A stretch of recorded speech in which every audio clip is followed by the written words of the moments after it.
We are Squawking Dead, a podcast pulverizing programs beyond the Walking Dead universe. Sometimes we give you news, sometimes we make you laugh, most times we go deep. I'm your host, David Cameo, and I'm joined by the full roster. The full roster.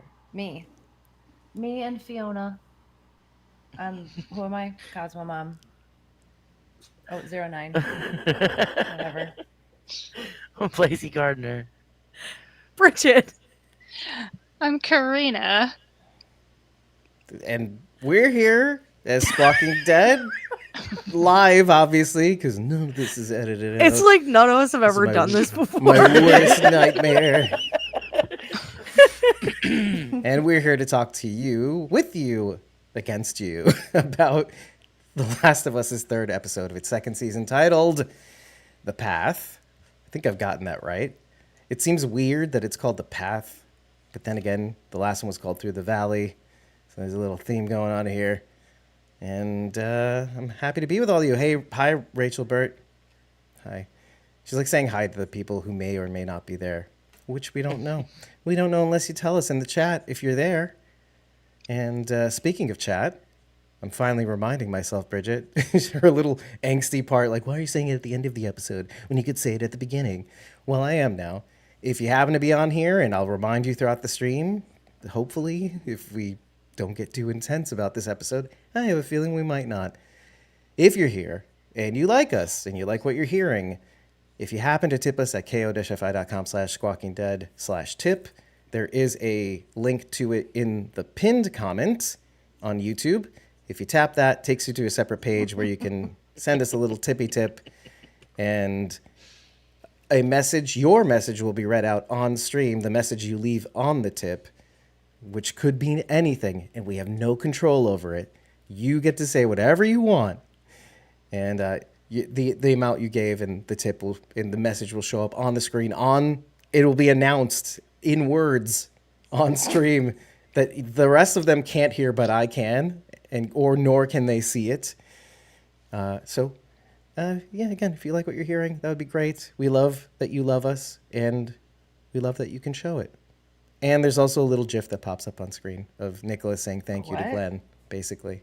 It's a GIF. What? It's fine. Oh, don't get your panties in a twist, okay? You knew this was going to happen. Consider them twisted. Yeah. That's gross. All right. It is gross. I'm sorry I said it. It's disgusting. And let me say hi to our friend Francisco in the chat. I hope Rachel doesn't fall asleep today. Okay. Well, you know what? I'm doing the thing again where I don't think or read ahead before I read it. And I don't want to embarrass Rachel again. We did it enough last time. And he also says face blue smiling. It's an emoji, but the chat doesn't register it. But hey, speaking of Francisco, I don't know if you people on the interwebs have heard, but there was a cascade failure blackout in Europe, mostly Spain and Portugal, and Francisco had to suffer that, which is partially actually why we didn't go live. I'm not joking. Partially why we didn't go live yesterday as promised, and partially because I think all of us collectively had a little bit of something about not wanting to do the episode breakdown yesterday with you live. Did you literally have an event to attend, Dave? And that's what I was getting to, Bridget. Wow. I'm the king of segues. Wow. But it's all for you, Francisco. All for you. It's mostly for you, Francisco. You were seeing Francisco was there. You're talking S right now because we were talking about you taking over the stream duties, Bridget. So check yourself before you wreck yourself. Anyway, yes, I was at the Rooftop Films. Who is he, Montel? I am from the 90s, Bridget. Yeah, it's Montel. Accurate. Yeah, I get it. Accurate. Or chickadee check yourself before you wreck yourself. It was a different song, actually. Not Montel Williams. Montel Jordan. But also Montel Williams. No, I was talking about the TV host. But also Montel Williams. Anyway, yes. So I was at the Rooftop Films early screening of the season 2 premiere of Dead City. And I actually have some pictures to show you, which I will do in just a second. But it was pretty great. And there's obviously not much more I can tell about that because it's a thing where you haven't seen it yet. But what was really cool, unlike many of the other Rooftop films early screenings that I've been to, Daryl Dixon season 1 and 2, there was the early 92Y screening, but it's unaffiliated with Rooftop Films. They actually had a Q&A with Scott Gimple, Lauren Cohan, Gaius Charles, what's the guy? What is his name? I'm gonna kick myself over this. The guy that's playing. Egon! That guy? No, not him. Okay. But Dasha Polanco was there actually, so that's cool. And it's what's his name? The guy from Sons of Anarchy. You gotta help me out here. Oh. Who Not, played not my Tiggs? guy. Maybe, yeah. Oh, Kim Coates. Kim Coates. Coatesy. Coates. I was like thinking, what's the Oatsy? Coatesy. Yeah, Kim Coates, who plays a guy in the show. Again, I can't say anything too much, but he is I got introduced in the really first excited when you episode. said Sons of Anarchy, Who'd you think it was? and then I got sad. Yeah, she. Did you think it was Charlie Hunnam? No. Okay. Ryan Hurst was on. Sons of Ryan Anarchy. Hurst. Oh, yeah. I'm sorry, I forgot. Sorry, you have your poster above your bed. I forgot. I'm just She kidding. kisses it every It's in night my before she goes to It's in bed. my living room. I'm just kidding. It's It's in my living room. Let's be real here. The poster in her bedroom is Glenn. Actually, that's true.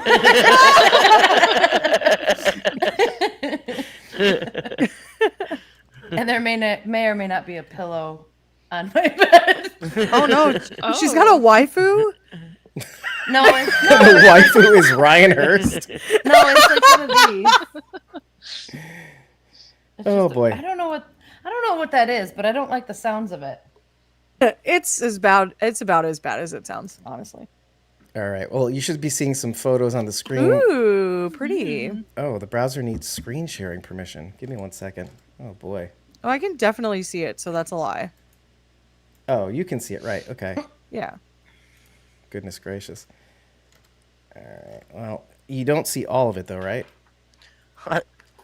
I No, that's true. I just see a corner of it, but I thought that's is what the you were showing us. is the manhole cover a QR code?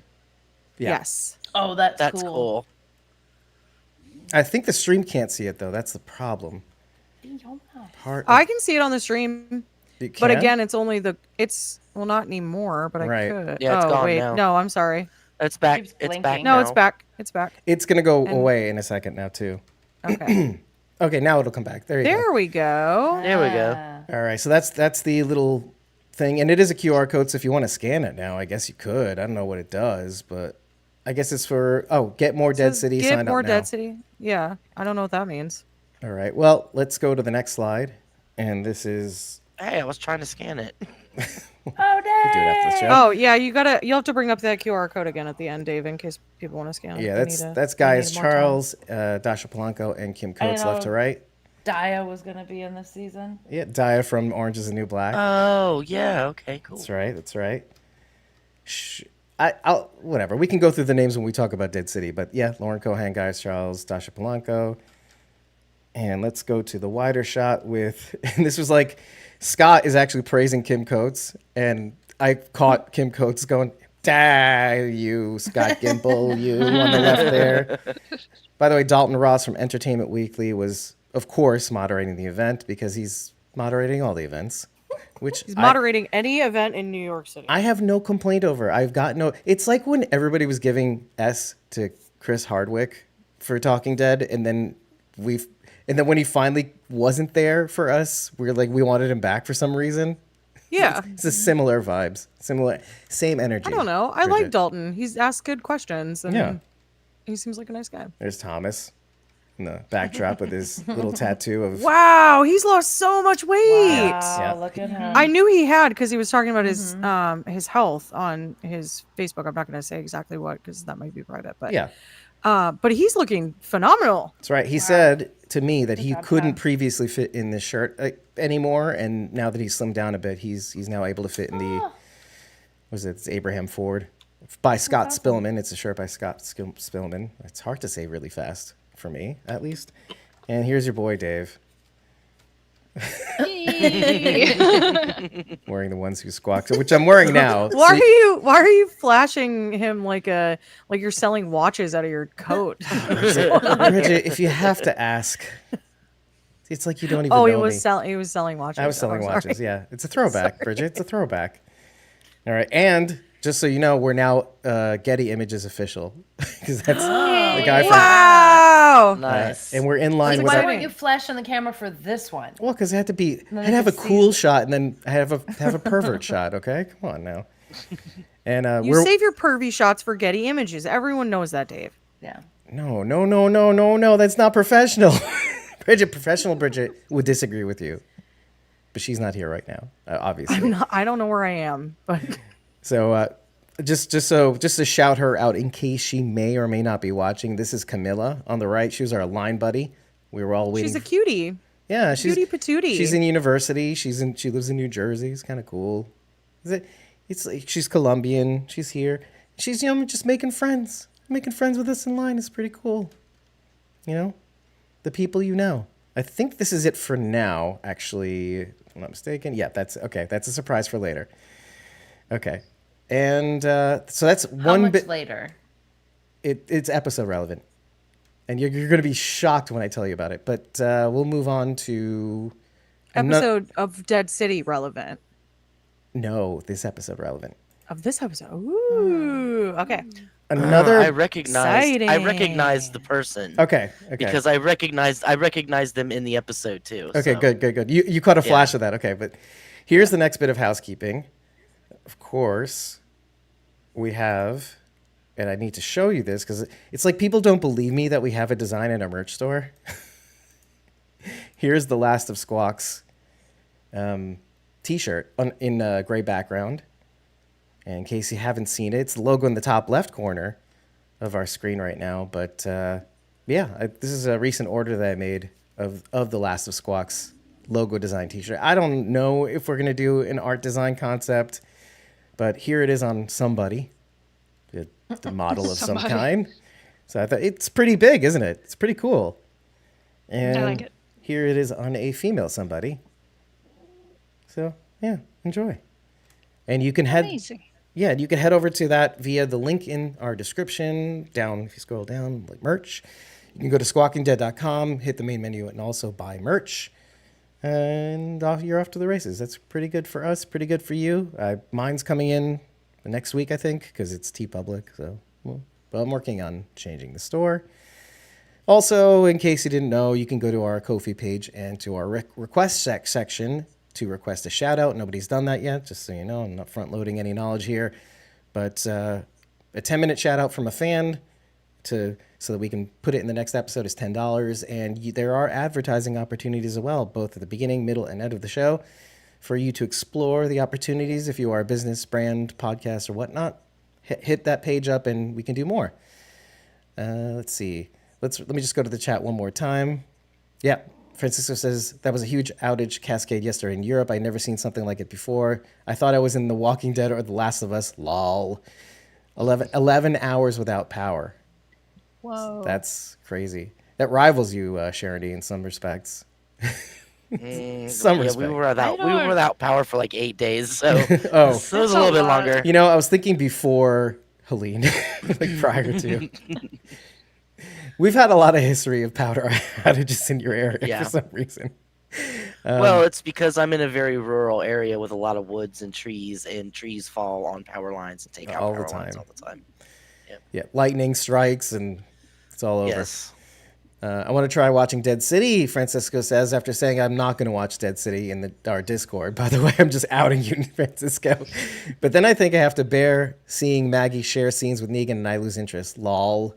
I will say, Francisco, I'm actually really curious. I would, without saying anything at all, I would say I would recommend catching up. It's not going to take you that long, and I am really curious to hear about your first season takes, but also that's it. That's all I can say. It's literally all I can say. He mentioned Maggie, and that's all I can say. Flashing Dead instead of squawking, he's referring to me flashing my watches, my non-watches, my non-wears. And the art design will be David Flashing. and I think that might Like be a good like an idea. Inception T-shirt. Right. A picture of you flashing on a picture of you flashing on a The picture shirt. of you. Actually, you know what it flashing. is? It's a picture of me flashing the logo design of the Last of Squawks, and that's it. Oh, and I'm a cordyceps monster infected person. That'll be the tie-in. That's the art design. Mushroom monster. Yeah. I'm a mushroom monster, like Sharondy says. I think that might be it, but I did want to mention one more. Let's mention it now, and then as we talk about it, we won't have to bring it up again. We have a dear friend. Okay. Now, let me show you the picture, and I'll show you the relevance. Here we go. Screen, window, and there we go. Now, do you recognize this person? Michael Abbott. Of course. Did you recognize him when you were watching the show? So Yes. unfortunately, he posted this voice. before I watched Yeah. it. You see, I didn't know his voice gave it. I was like, God, that guy looks familiar. But then when he started talking, I was like, oh, that's Michael Abbott Jr. It totally went past me when I watched it, but he had even told. This is what makes me look terrible. I'm not afraid to out myself. He had told me a week prior that he was going to be in the third episode. And so, I'm chugging along. I have a lot to do. There's a lot of things to edit. Dark Winds, we just put the close on in the recording, and we did a live stream of this, and I'm trying desperately. I had so many issues with trying to get the second episode out on podcast platforms last week. And so you can see where my mind sort of erased. I even almost forgot about going to the event yesterday until Thomas reminded me that morning, because that's where we're at. So he tells me last week in a DM, and I won't show the DM because it's fine, it's fine. But just to keep the score here, Michael, if you don't know who Michael Abbott Jr. is, he was on Fear the Walking Dead season 6 in the first episode, and first episode only, as Isaac, and we saw him again. But he carried on in spirit. Absolutely, he was as a Lil fave. Mo's dad, and he was a fave. I really enjoyed his. It was really heartfelt his performance. And then we see him again in Fallout as the dirt farmer in the second episode, if you remember, which blew our tops because he was, again, this guy's got range. He's a chameleon. His facial hair is at different lengths. And of course, now it's completely gone. And here he is again in The Last of Us, the triple threat, Last of Us Season 2, in the second episode. So he was in the second episode of Fallout, second episode of The Last of Us, in the second season, obviously.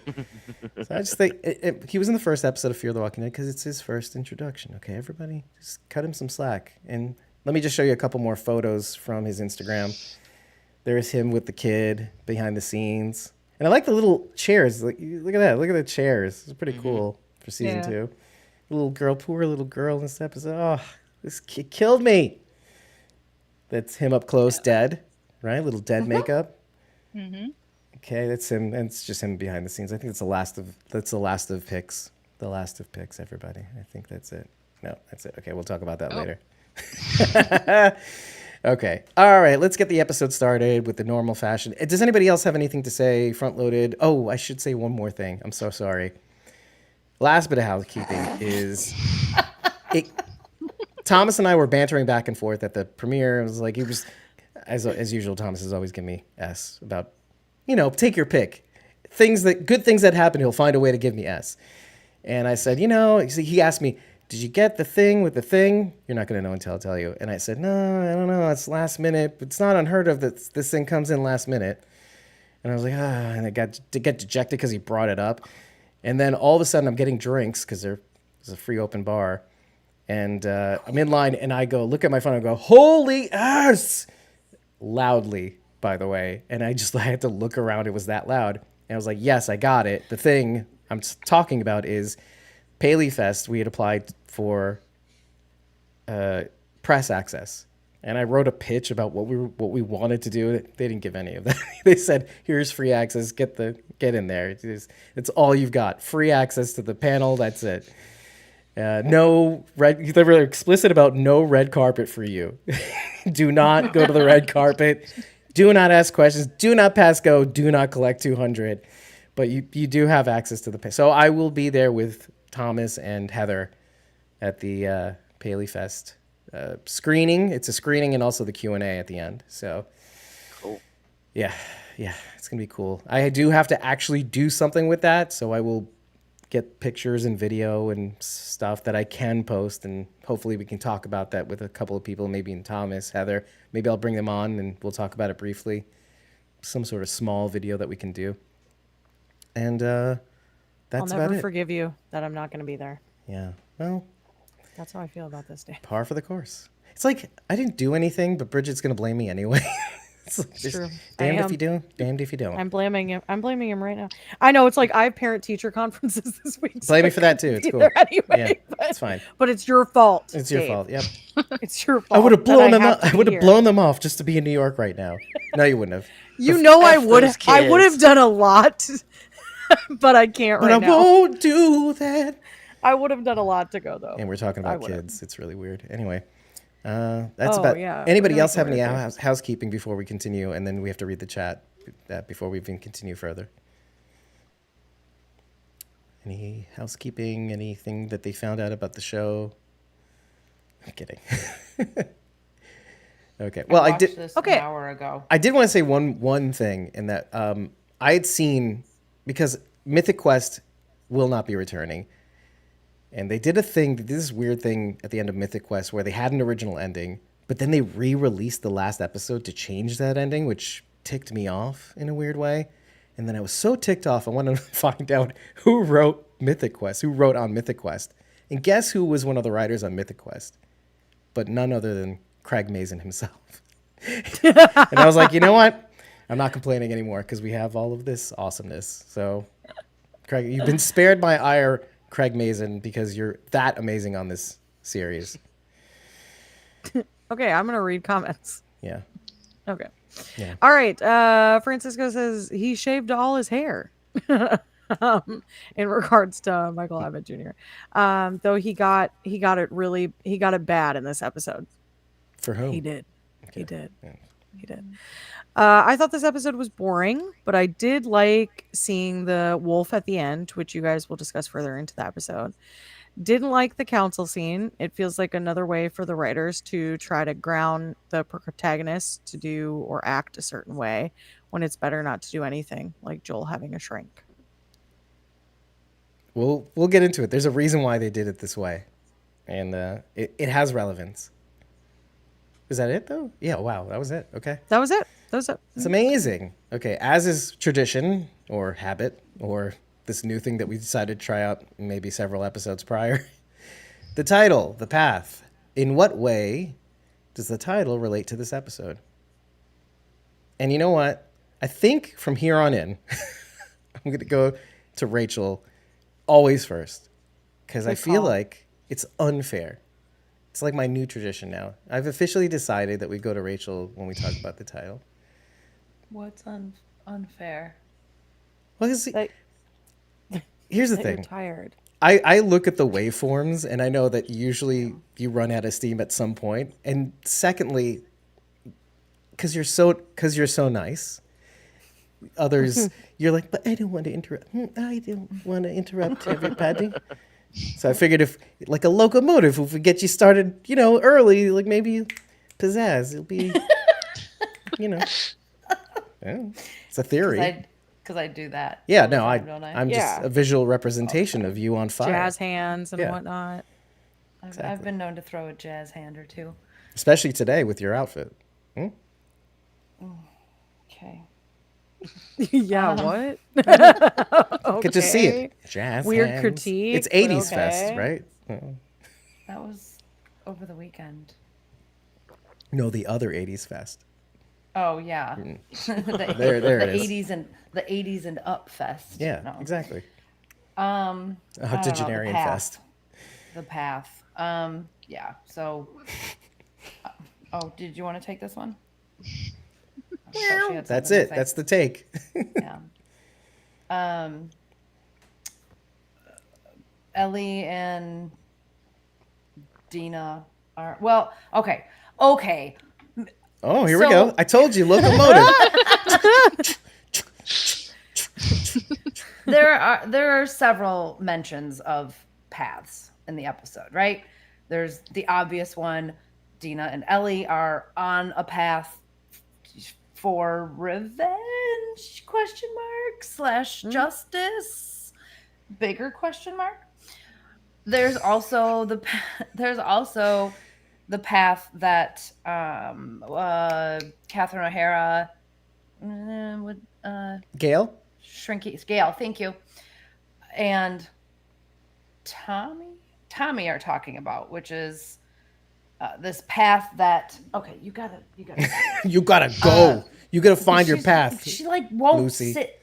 She just won't sit down. That was Fiona. Fiona, sorry. I don't know why I thought that. Lucy's the good one. She's sleeping. was gonna There's say. also the path that Gail and Tommy are talking about. How Joel and Ellie. Tommy thinks that Joel was leading Ellie down a certain way, but really Ellie was kind of always gonna go her own way. And I mean, I tend to agree with that, but she was like, well, she also had a few drinks, but she was like, nope, nurture is like this much, but nature is this much. Facts.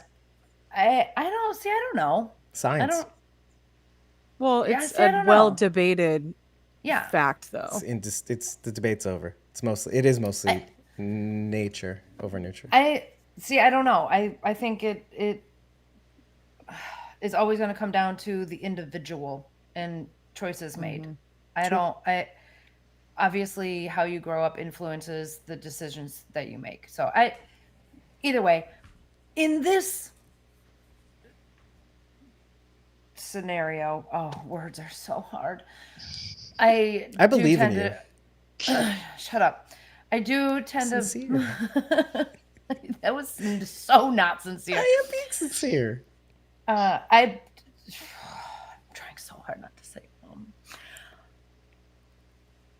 I do think Ellie is heavier on the nature. Yes, where she was always going to kind of have this spitfire in her and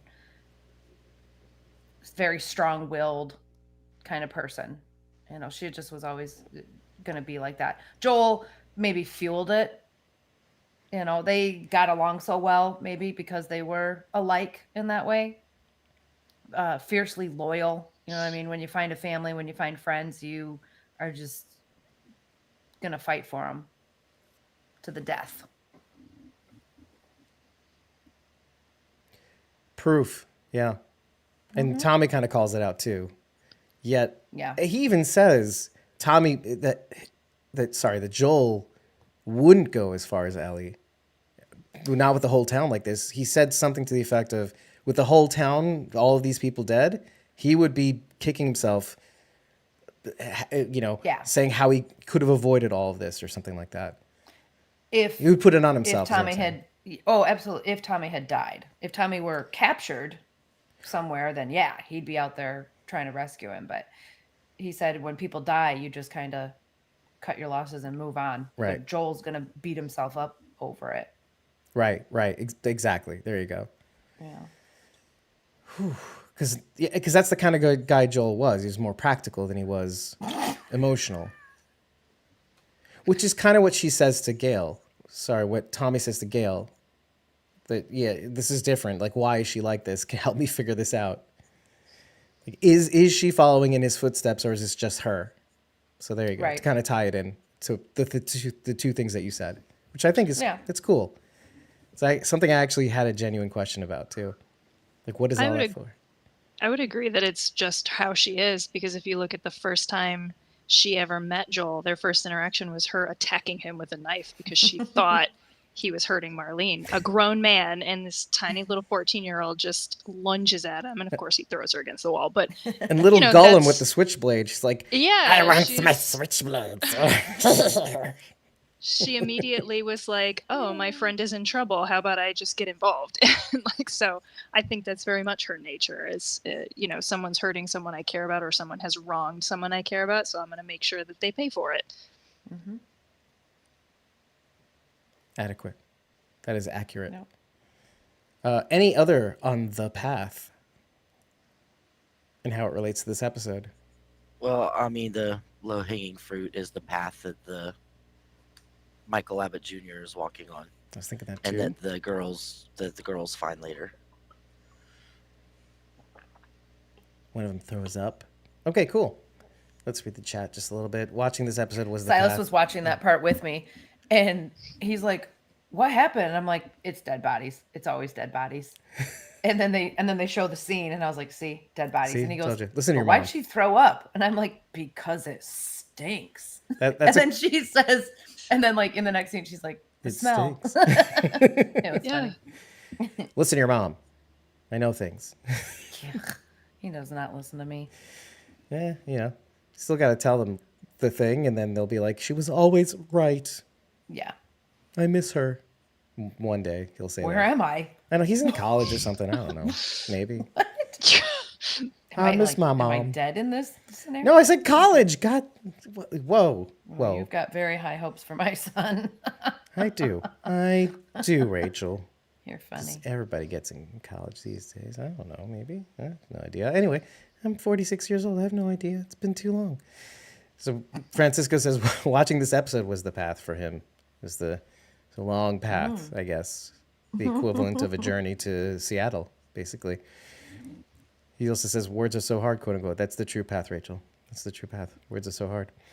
The path of okay, here we go. He's getting a little serious. The path for what Ellie, Dina have to fight to get back to Ellie's group, but also their psychological path, right? There is something to what Francisco is saying. Is Ellie? Let me chime in, I guess. Ellie, in her own way, is finding a new way forward. In that, the reason why she was able, and you see this in the first 2 episodes, the reason why she's able to give sass and things are so good, but she's giving sass, she doesn't care, because Joel will always love her, and some people will always love her, even though everybody hates her, kind of, almost doesn't like her as much. At best, they tolerate her. And I mean, in some ways, Charity kind of said it too. She's so reckless, like, what are you doing? And now, with Joel gone, she doesn't have that cover, that person that will always love her no matter what she does. Clearly, because even him trying to connect with her in that first 2 episodes, well, it wasn't kind of working. But with him gone now, she's on her own, and now she has to kind of navigate what it's like to actually give and get with people and be respectful, state your case with words instead of fists or whatever, or instead of walking off and doing the thing. And even Dina calls her out on it in the beginning of the episode. You have to find she doesn't say this. You have to find a new path forward. Maybe you should listen a little before you start giving me S, because I have other things to tell you. No cookie for you. Okay. So there's that. Anybody else on the path? Can we say one thing about this episode that I really appreciated, though? There is a little bit of a mirror with this episode of this season, the 3rd episode of the 2nd season, and the 3rd episode of the 1st season, because what happens? The first 2 episodes establishing Joel and Ellie, Tess dies in the 2nd episode. Oh, I am confusing it. 3rd episode was the Frank and Bill episode. Fine, but, there's Dina and Ellie. There's that. I was going to say it's more like the 4th episode, actually, because the 4th episode is them on the road. But Dina and Ellie, Frank and Bill, there's a bit of symmetry there. It's them trying to navigate their togetherness, even though they haven't quite said that there is a togetherness. Dina made it very clear that she was back with Jesse. Well, She said, I mean, did. That's what she said. Well, I don't know they're about on again, off together. again, all the time. Yeah, there was a lot of flirting. You know that people Yeah. do have sex without having to be in a relationship, Rachel, right? That's just want to be clear. What? No. Who does that? No, Oh, okay. Just me? nobody. No, that's how children shake hands now. Oh, So you are agreeing with me. Well, It's like, no, but yes. people of a certain age, not us old people. I could say something, but I'm not. It's cool. No, I'm just, there's I have so many responses to this, but you know what? Not worth it. It's okay. For myself. It's not about any of you. Just being very clear. Okay. If there was, okay, let's just say, if there wasn't a ring on this finger, We've Oh all my god. we've He'd be whoring around town, yeah, apparently. exactly. So I'm a little respect, Bridget. Okay, Oh, I'm sorry. Whoring around town. slut shaming this. I apologize. This one. My God. Okay. I thought we Hey, were- I mean, Oh my I thought we were past all people this. people can do whatever they want. That's Exactly, just not- people. Just not No, not my style. I'm constantly not- slut yeah, shaming. well, we That's know. all No. I'm doing. I know. Not my style. Slut shaming. Slut shaming extraordinaire. It's all my business. cards, Aficionado, actually. nay. Bridget Mason, slut shamer. Yeah, it's like a plaque on your desk. Your new desk. Slut shaming aficionado. Yeah, it's right. It's right here. It's just out of your line Right. of sight. Oh, unfortunately, I'll make it for you, like for your birthday, but also with other things, just to kind of offset the insult. I think she acts. Francisca says, I think she still acts a lot like a child in response to this, even if she's supposed to be an adult at this point, knowing that they are getting into part 2 territory where she should be adulting. I think this is why we're on the path, Francisca. We're on the path. You can see that she's doing things differently. She's writing down her speech to the council and all the people in the room to kind of state her case, whereas Seth blows up. We'll get into that a little bit more. I hope she learns to be more adult, because ultimately she will start to listen and become better. Everyone needs to grow up at some point. The streaming is getting non-PG now with my philandering, non-philandering, Oh, because I'm again, sorry. this is a chain that's holding me back, apparently. Regret it instantly. Is that all? Well, I have another one just to remind me. It's Oh the my only chain gosh. holding you back. I These are chains. hate this conversation. Yeah, I keep saying it. Can we get Evelyn in here? Ev, Evelyn, do we agree that these are Evelyn, I need- chains? I need help. Dave's help. being weird. It's fine. She'll never watch this. It's cool. Sure. Yeah, you say that it's fine. Yeah. Where's I treat where's her. Evelyn? You guys know how I treat her too. So it's. I Evelyn's think- out on the town right now. She said, "I'm taking this off." We'll talk about this afterwards anyway. It's nothing to say, Rachel. Dave's Between you crying and me. right now. All of a sudden, the tone just changed. First things were easy breezy until Dave got serious for some reason. So, what do you guys think about the episode?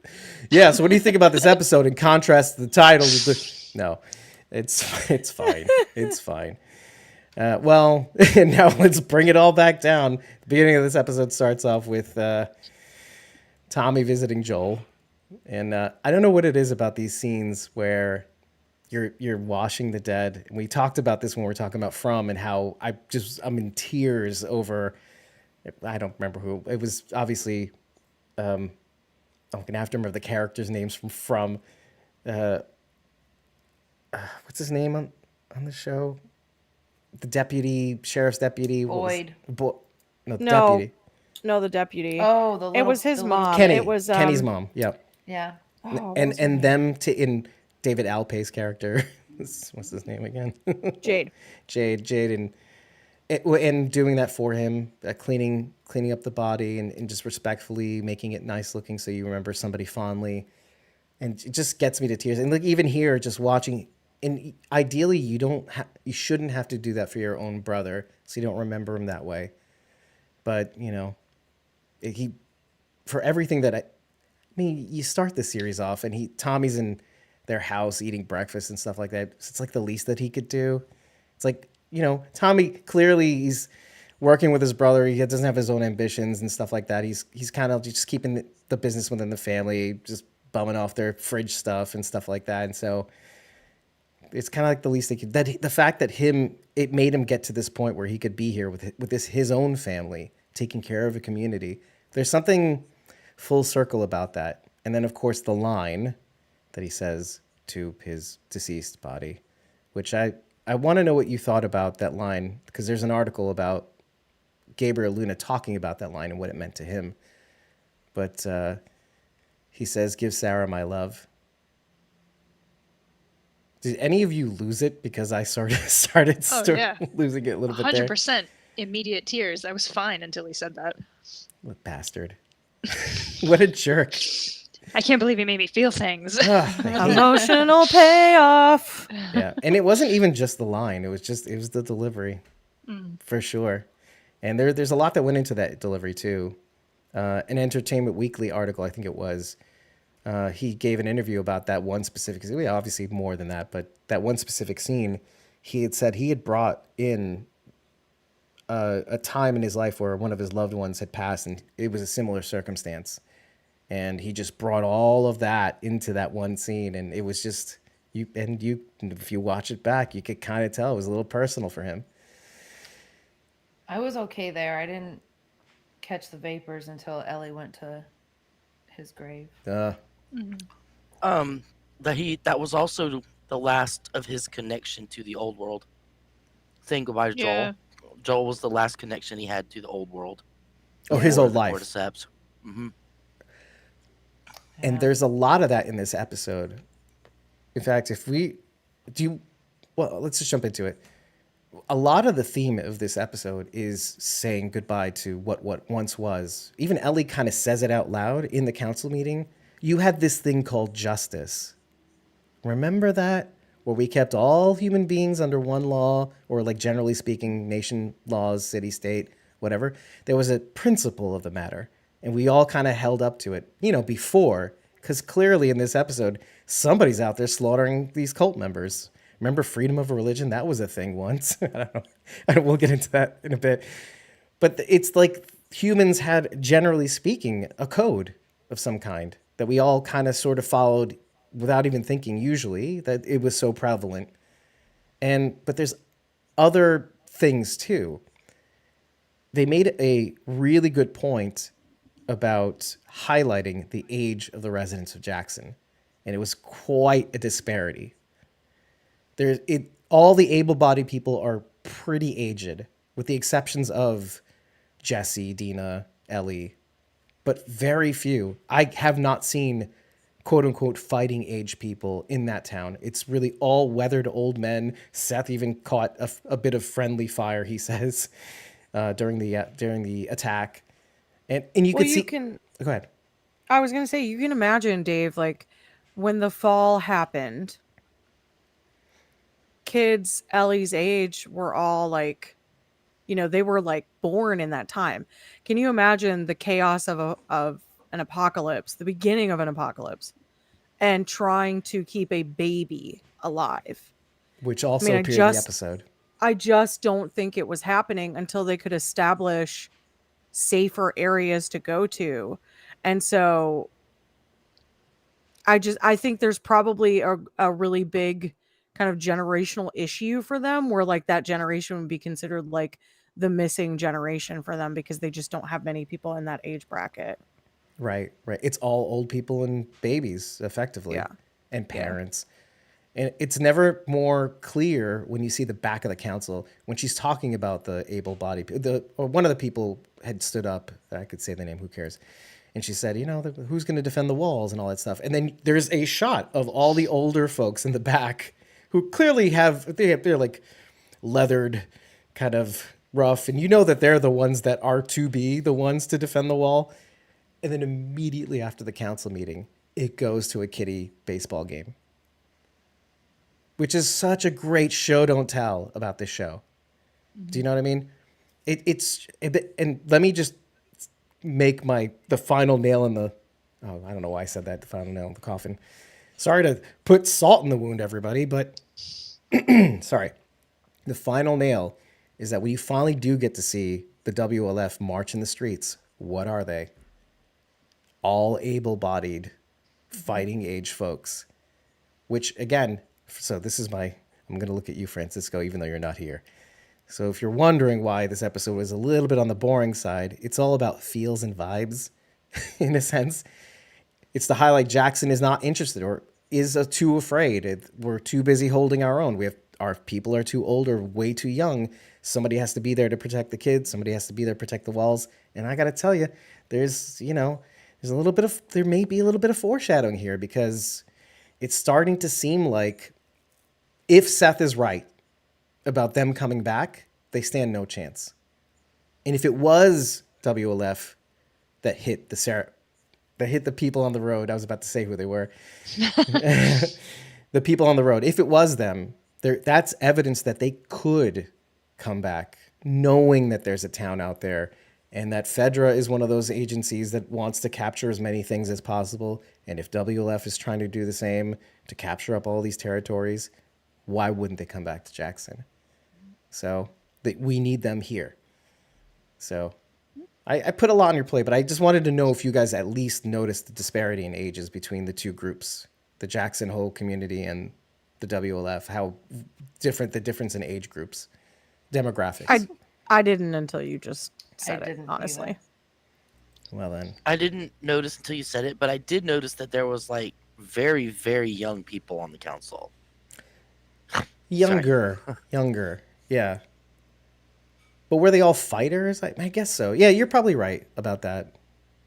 They're kind of like in that 36 to 50 demographic or something, to 55 or something. Well, no, I wasn't there like a. I mean, there was a couple of guys that looked like they might have been in their early 20s or late teens on the council, I think. Well, except for Jesse. Jesse might have been like 19 or something, but I think all the other ones seemed about 30 or older. Definitely older. Not to no shade on Gabriel Luna, but he's older. Rutina Wesley, same. She's about my age, I think. A little younger, maybe. Also, I think Jesse's 24. I'm pretty sure. Jesse's a little bit older. How old's Dina? 19. 19. Maybe he's a little younger. Karina, right? You should look that up. I mean, it's a New World Order situation. Like, the rules a little bit, people need to breathe. I don't know. We'll just leave that somewhere else. You don't just break said all of them. everyone is either 50 or above or children. So there's not a lot in the pool for dating. You're going to have some leeway in that situation. Well, clearly there's not a lot of people that can fight, too, either. Like, even if you account for the people on the council, if people from the council leave to fight, that's less people on the council, except the old people who want to, why don't you stay home and take care of me? I don't know how old people. Right, Rachel, you work with old people. Do they sound like that? Exactly like that. Expect, actually. Bridget, why don't you read what's in the chat? Oh, sure, I can do that. Yeah, see, I'm I'm helpful. gonna skip the question that you're asking, Francisco, because I feel like it's spoiler territory. So I'm just gonna skip it, but Karina can read it and nod yes or no to you. Find the chat. I'm not in it. Okay. All right, so I'm skipping that too. So sorry. Francisco says, well, I guess I didn't vibe it then. In my country, they would call this episode filling chorizos. Which I like. I like that That's cool. idiom. I like that. I love it. I like that I learned that from you. But I guess for appearances, they had to go all Walking Dead in this episode. Okay.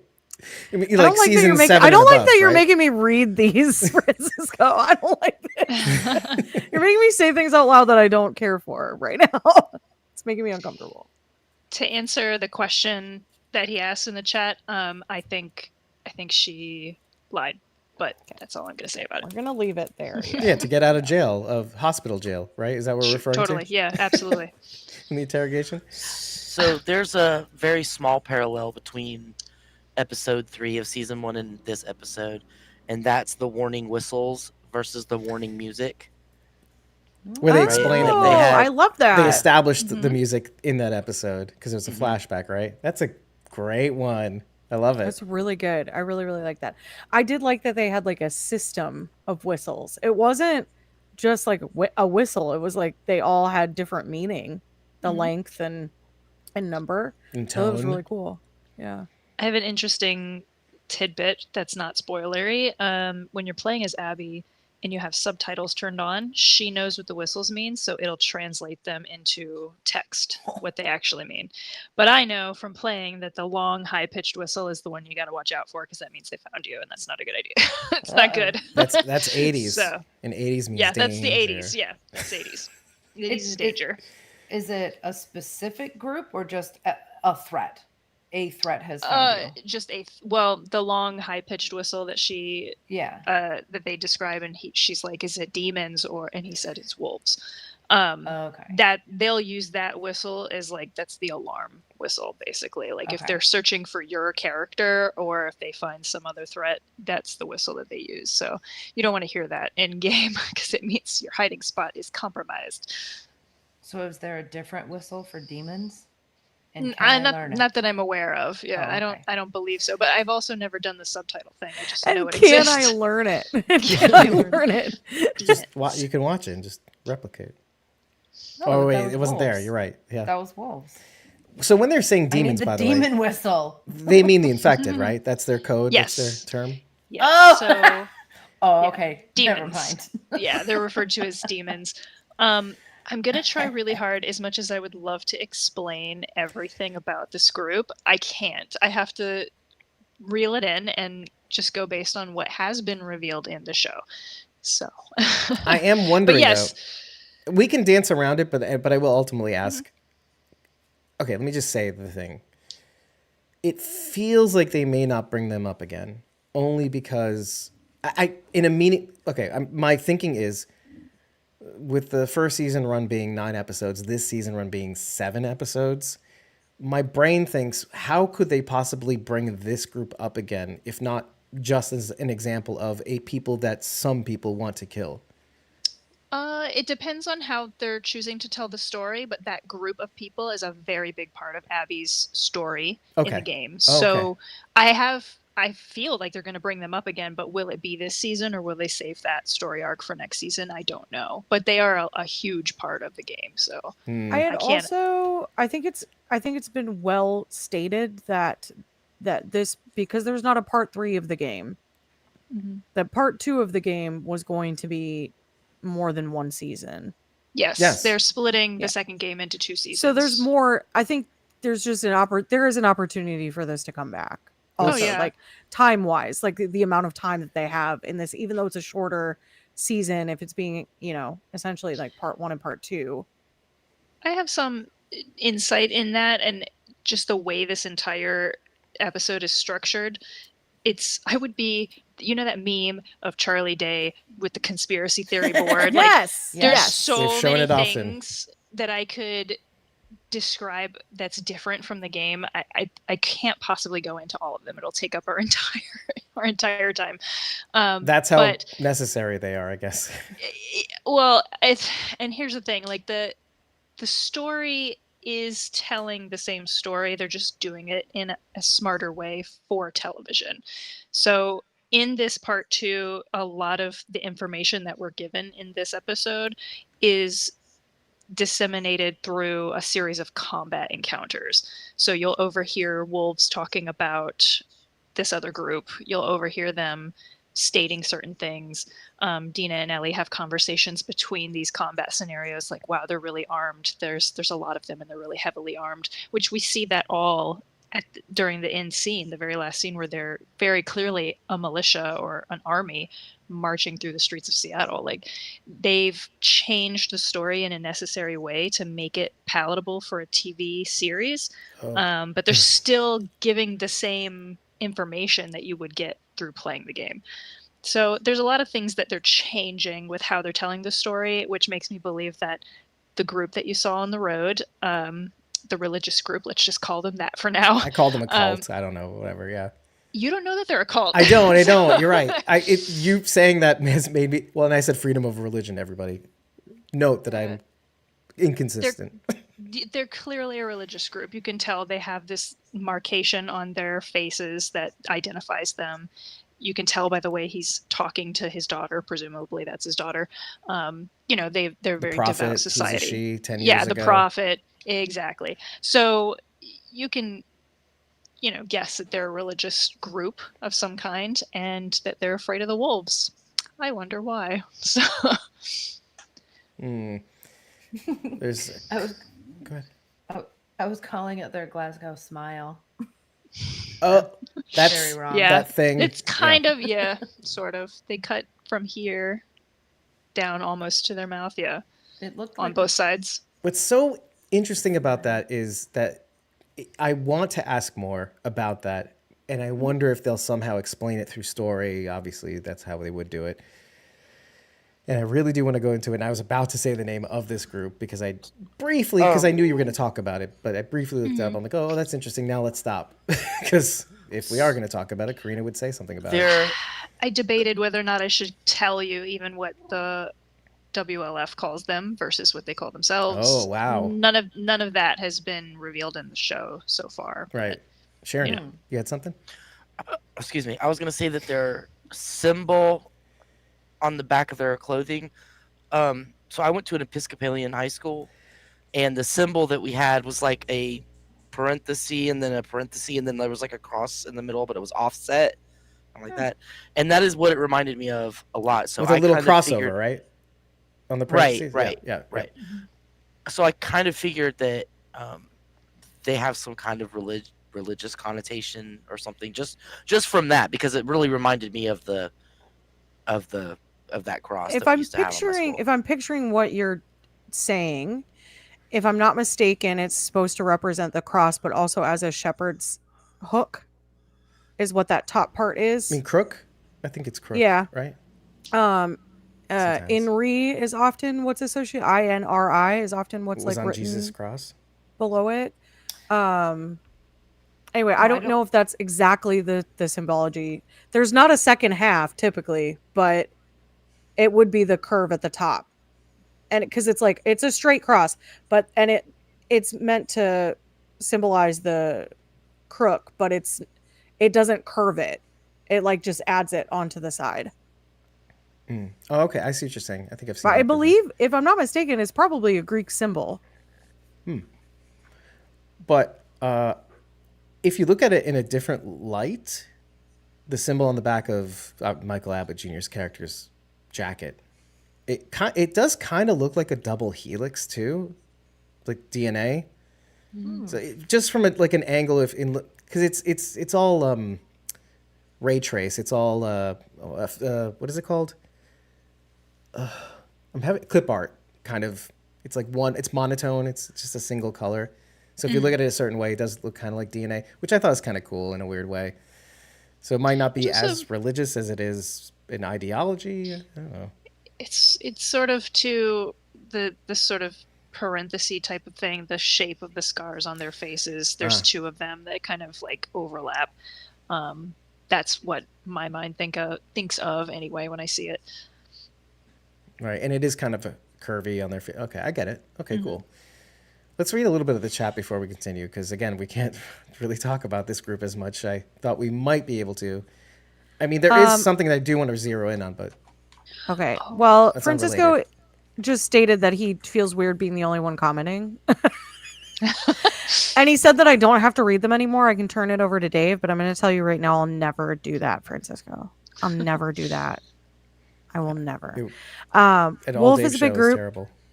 Wolf is a big group. They will totally show up more. And can we talk about how Ellie was seated in the horse in this episode? I felt bad for the horse. Huh? Why, Francisco? Sharon D. Laugh, Why? what do you take from that? I just probably because he's carrying two people across a lot of land. It's very uncomfortable for the horse. And Dina was like sitting way back on his rump, which is probably quite Yeah. uncomfortable for both of them. Yeah, I was going to say, This who's it is more the painful cross for? I'm talking about. I couldn't find a picture of it, so I had to draw a crappy one. Hold on, let me do But this is what I was talking about. Oh, okay. Thing. Not at all what I was picturing. Wait, let me okay. just keep that on the screen. Me Okay. either. Okay. Just to show the people at home who Interesting. may be watching. That kind of looks like the Methodist church one where it's like in the flame. That's like their You're good. symbol. yeah. Do you know what I'm talking about? Yeah. Yeah. There's like a hook at the bottom, yeah. Yeah. Mhm, But that's the what s- it kind of looks like. The school that I went to an Episcopal school, and not only was this like the symbol they had on everything, but this was the shape of the top of their church. If you looked at their church from cool. above, this is what the church Oh, roof that's looked really like. interesting. Yeah. That is So anyway, interesting. it made me think of Okay. this immediately when I saw. I'm the sorry, back that's of not their- at all what I was talking about. And yes, Dave, Inri, I can never remember what it is because I just have seen it my entire life, but it is the Greek sign that was on the top of Jesus's crucifix that said Jesus of Nazareth, the King of the Jews. That's where Inri comes from. And it was actually I don't accept INBI. this, What? Oh, yeah, that's fair. I was like, wait, what, Dave? I'm So- just telling you what somebody's I. talking out of turn now. Okay, I got And you. it's not. I got you. Oh yeah, it's a you're a whole Jew. religion, Okay, sorry. actually. It's I'm fine. just saying that's Okay. that's what was I written know, I there. know. Okay. Ooh. Yikes! That's what was written there. Sorry. I take offense. Also, Dave was like, no. Take it up with let me Pontius tell ya. Pilate. No. Okay, Dave? I'll take it up Go with to- everybody. Go You're talk all to on Pontius notice. Pilate. You're all on notice. He's the one who wrote it. He's the one who wrote it, so you can go So talk to him about everybody, it. I'm not a very serious person. Clearly, these are chains. I'm not a serious person. All right. So, So let's Anyway, continue. moving on. so Francisco, tell me how Ellie was sitting on the horse, please. Yeah. I well, mean, I was thinking the same thing about the two people. I was like, oh, this poor Shimmer I having know. to carry both I- of these. well, if I you thought kind of about do the that math, too. I mean, how much can they possibly weigh compared to like a 260-pound man, let's say? And I feel like the weight is equal. Well, Would be? that's not what I took issue with. What I took issue with was the fact that they were only taking one horse. When they said that, I was bothered by that statement because horses, as we well know from yeah. Fear the Walking Dead, Why are you even saying it? Why? horses can die from overexertion. And so having two people ride a horse, and then the way that they're going after them, you kind of assumed that they were trying to do this in like a timely manner. So, and we're not seeing a ton of stop time. So the horse is going for the bulk of the day, which is really hard on a horse. I mean, I get it. When it was storming and they're like, we're in the nice comfy tent, and they left the horse standing out in the. I mean, I get what else you're gonna do with it, but still, like they just left it standing out there in the pouring rain. Tied Bring to her a in tree. the tent. That's right. You sleep in the rain. You sleep in the rain. There's nothing I to will say. say, as you know, just as far as the single horse situation, in game, it's a lot. There's more of a reason for them to have one horse instead of two. Like Dina gives the reason, oh, there's less resources, which I guess is true. But in game, Maria didn't want to let them leave, but they were going to sneak out anyway. Also, Tommy left without warning, not Dina and Ellie. So that's part of the reason that they leave. I know this is why I'm like, I my love this conspiracy theory change. board. I'm like, okay, hold on, let me explain how everything is different. Yeah. So in game, very shortly after Joel's death, they put him in the ground. They put a headstone there and everything. The graveyard is in town for one thing. Ew. Yeah, I thought that was very super bothered weird. by I that. wondered. I wondered why they put it 10 But miles wait, out of yeah. town. It kind of I'm makes like, sense worried now they're gonna- based on what I said before about the old people Hold and the on. young people, though. Yeah. Well, hold on. We'll get to it. We're on the single horse right now. So, okay, so She blew well past you, by the way. So, okay, yeah. Ellie's at Joel's grave, sort of saying goodbye. She has that scene. Her and Dina are discussing how they're going to leave, how they're going to sneak out of town, because Tommy has left in the night without them to do essentially what Ellie is going to do and get revenge. Interesting. And Maria, his wife, is very upset with the whole situation. He didn't have chains. And so Ellie stops by Joel's house. You have the scene where she smells the jacket, which I love that they included that because it's one of the most emotional scenes in the game, where you're walking through his house looking at all his stuff, and she finds the jacket and like just buries her face in it. It was so good that they added that. And then very similarly, she goes to the box on the bed. She gets Joel's revolver, and then she goes downstairs, and Maria confronts them about potentially leaving. And she doesn't want to let them go, but she's upset that Tommy left. And basically, she's like, I would prefer that you stay, but I know I can't stop you. I'll let you take Shimmer. Your horse, basically, is what she said, Shimmer. And then she says, please bring my dumb husband home in one piece. So she's part of the reason she allows them to leave with some minuscule amount of supplies is because they're going to retrieve Tommy. So this is a big departure in the series where Tommy has not left. I'm wondering if he is going to at some point, because he does play a somewhat important role in the story in the game. So is he going to go after them in turn? I don't know, because they've now snuck off in the night the way Tommy did in the game. So that's an interesting change. Yeah. That is very interesting. I do really like that it's Seth who brings them the resources. Now, I know a little bit about part 2. What's my subtitle? I knew about Seth I knew apologist. about the beginning of the game, but I don't really know much beyond that. I know like kind of something about, some stuff about Abby, kind of, but I don't know about like this tertiary group or any of that. So, so I didn't know how they got Shimmer. I wasn't sure. Yeah. But I love that it was Seth and that Dina went to him to like ask for help was really interesting.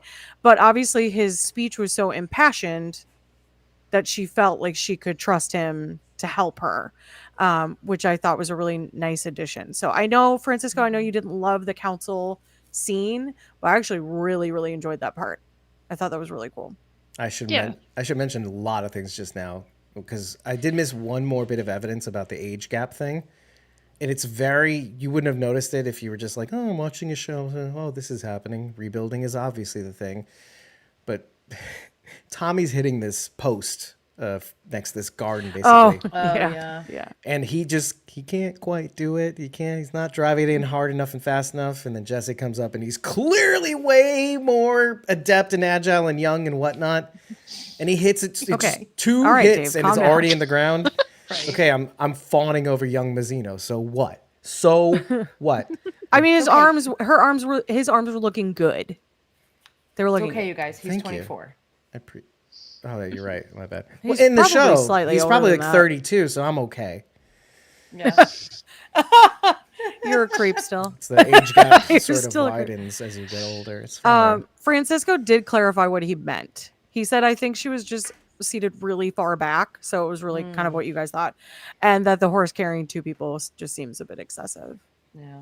I think they can I kept handle it. thinking, what happens if they need to get away from something quickly? Like a Yeah, horse. you're weighing down the horse. A horse carrying two people is not going to run nearly as quick as two horses with one person on each. I mean, you also risk being seen a lot harder. I mean, just if the horse gets With spooked two by horses? something, I don't know. But you can Well, what also if- carry more supplies on True, your other true. horses. Yeah, absolutely. But if a horse does get spooked and you only have one horse, now you have 0 horses. Mm-hmm. That's true. Francisco says he still thinks Tommy will go to Seattle. They won't have him stay in Jackson. I think under that's- I think bodies or I think so too. deconstruction. Yeah. Yeah. I think that's the other reason why he goes to Gale too, because it's maybe even not as much about Ellie. It is about Ellie that he's going to Gale for, but it might even be about himself. Like I still have these feelings inside me that makes me want to go after my brother's killer. It's Well, almost I assume it's almost we as had though he's telling 3 Ellie, but he's really telling himself not Yeah. to go. I We have a had kid, 3 wife. yeses and 8 no's, correct? That was the number? Yeah, 3 three yeses. yeses. So I assumed that Tommy voted yes, as did Maria, Yeah. as Jesse. did Jesse. I'm That- not I mean, that's our sure. assumption. We don't really know if Jesse did or not. It could have been somebody else. No, I Uh, think he voted yes. Yeah, I'm pretty sure. But I mean, he voted yes. He did want justice. I think Ellie's speech, although we can all agree that a lot of it was BS because she was just trying to spin it to get people to agree with her, which is Gail is 100% right. She is a liar. It's not that she, it's not that she's doing it in a it's not like malicious. Like she's not lying to everyone in like a bad way. Like I agree with her. You should seek justice. I think she's impatient Mhm. primarily more than Very anything much. else would be my thought. She's on it. already lost 3 months to Yes. what I'm assuming a punctured lung. Yeah. I don't know what was going on with her, but it was severe enough to put her in a hospital for 3 months, and she's been training against doctor's orders to try to keep up her strength so that she can go after them as soon as Oh, possible. lung capacity. Yep. Oh, well, Francisco said that's a gripe that he has about this episode. Did Ellie really go 3 months in the hospital for a kick in the ribs? Or Oh, do you take Francisco. 3 months to fix a broken rib in the lungs? No. Not a doctor, but there's no way. Broken ribs do take a very long time to heal. You also have to remember that while they have medical equipment and such, this is not a fully appointed, up to date hospital. This is well, it's a 29-year-old hospital that hasn't advanced since then. If they have, I'm assuming they were in a hospital there in the town. It's not up to date, modern right. medical right. equipment. I mean, I don't like they don't have CAT scans and all that kind of stuff. It's just very low tech. Their That's- medicine is based on vibes. basically. This looks like fluid in the lung. Let's just shove a hose in there. No. That's a good point, though, because at the very beginning of the season, we hear them say, Abby's group, something, I forget the exact wording, but something along the lines of, it doesn't matter because the only person, and then it's kind of left at that. The first scene, basically, Yes, the what? yes, I forget what the yeah. exact phrasing was. It couldn't. She couldn't have been the Yes. cure. They would need the what? Oh. I don't know what the Something what like is. that. But essentially, Or the and whom. I don't know. I Maybe hope it's this is not a spoiler too much because we know that Joel killed Abby's father. Joel destroyed the Fireflies in that hospital. How many medical staff did he kill as well? Going through there, and how rare, as we've seen in every other apocalypse show, the doctors for some reason can't stay alive. The Walking Dead So classically. true. Yeah. So I true. mean, how many doctors are there? And Gail talks about, she's like, I'm supposed to see a shrink too, but I'm the only one. Great So, point. Yeah. there's not that many people I'm an who know alcoholic. how to fix stuff, you know what I mean? So, you have plenty of construction workers building houses and things like that, but how many surgeons do you have? How many people can fix a punctured lung in a short amount of time? Maybe it's going Yeah. to take longer because we don't Well- have the training. I mean, you can learn to be a person who works in construction way faster than you can learn to be a doctor. True. Like, yeah, you very can true. take someone. This person was a chef in the former life. Here, help us build this house. Yeah. You're not going to be like, oh, you were a chef. Here, take this knife and carve somebody up. Like, Well, I don't know. I might be leaning towards the chef, but I take your It point. might be going in a Hannibal Lecter kind of crossover there, where he was a surgeon and then he became a chef in a way. I mean, most of their doctors are going to be like Dr. Denise, right? Like still Right, learning out of the Trying book. to read out of the book Yeah. at the same time. Yeah, Yeah. I defense. just looked up how long it takes, and this would be in our world currently. How long it takes to heal from a punctured lung? 6 to 8 weeks. Okay. And So then, that's 2 months right there. and taking in and- infections and stuff like that. It could Yeah, happen and we're along not the way. including the fact that their medical level may not be to the level that we're at now, currently in our current world. 3 months feels believable if that's the case. They never state what it is exactly 100%, but Well, she got kicked really hard. So Yeah. Also, storytelling wise, in game they leave when snow is still on the ground. This happens on March 2nd specifically. And 3 months, if we're assuming it's still March or February, we're in June. We're now in like end of spring, early summer. So Well, from I almost missed it, but it did say 3 months on the screen. Yeah. I, yeah. And it was the Yeah. 1st of June. So you are on the money. Yeah, so that puts them, from a TV making standpoint, we're not having to worry about snow on the ground for all these scenes crossing all these areas. Like, I don't know how difficult it would be to do that versus film things that are not snowy. I don't know, but that's something to think about maybe Well, for the reason why they took so long to heal her. Well, we're forgetting one more thing, is getting clearance from Gail. Because I can imagine that Ellie's sitting there, like she's like, I'm better, but I'm not 100% better. But I just want to get out there and get under Gail's order. She's like, nah, you're not better. Up here, no. you're not better up here. Lie better, please. Please lie better. Yeah, essentially, she's like, I know you're lying to me, but I don't have the energy to care. And it's not a basically. stretch. It's not a stretch if you think about it. Because can you imagine it? And I wouldn't have wanted to see it because it would have just frustrated us. The day by day of her going, I just want to get out of here. I just want to get out of here. It's because we saw it in the first few episodes. Just want to, can I leave now? Can I leave? I'm better. I'm better. I'm better. And she'll keep repeating it night after day. And until she finally wises up and figures, I guess I got to play ball. So another extra month, Francisco, of mental mental health. screening. Yeah, basically. So there you go. How about that? well, 'Cause the way that scene was presented, I assume Gail had not been to see her prior to this. You think? I thought she would check It's- in periodically. Probably. I felt like maybe she had a couple of sessions at least. In the form of a question, I think we're kind of split so far. Yeah, I didn't think that. I thought Gail was there as like a last checkup thing before she left, just to check in on her. But I mean, I guess it didn't say the alternative either. It seemed to me that Ellie was giving her answers that she knew she wanted to hear, so it felt like she knew what she was going to ask, or the kind of thing she was looking for answers wise. Maybe Yeah, that's like the an vibe that I addict. got. See, I just And felt like that was killing addict. what you would do if you were a young girl who really wanted to get out of the hospital. Is you're just gonna lie through your teeth, which is I mean- why she was like, she's a liar. Also true. I love that Gail's like, go ahead. Yeah, Okay. just Whatever, just leave. go Who on. are I we wish- kidding? I wish half the people in this town were half well adjusted as you are. Whoa. This- Well, also Gail makes it a point to say that she talking about Ellie. Some people can't be saved, and I think maybe she has that opinion of her in a way, which is kind of sad, but also like expected considering she's the only psychotherapist and she's got to listen to everyone's deal. And Mhm. Ellie is very determined to just be who she is without any self-reflection, and so Gail was probably like, all right, fine, whatever, I'm not going to deal with it. and after shutting her down There over and over isn't again. enough weed in the world. Right.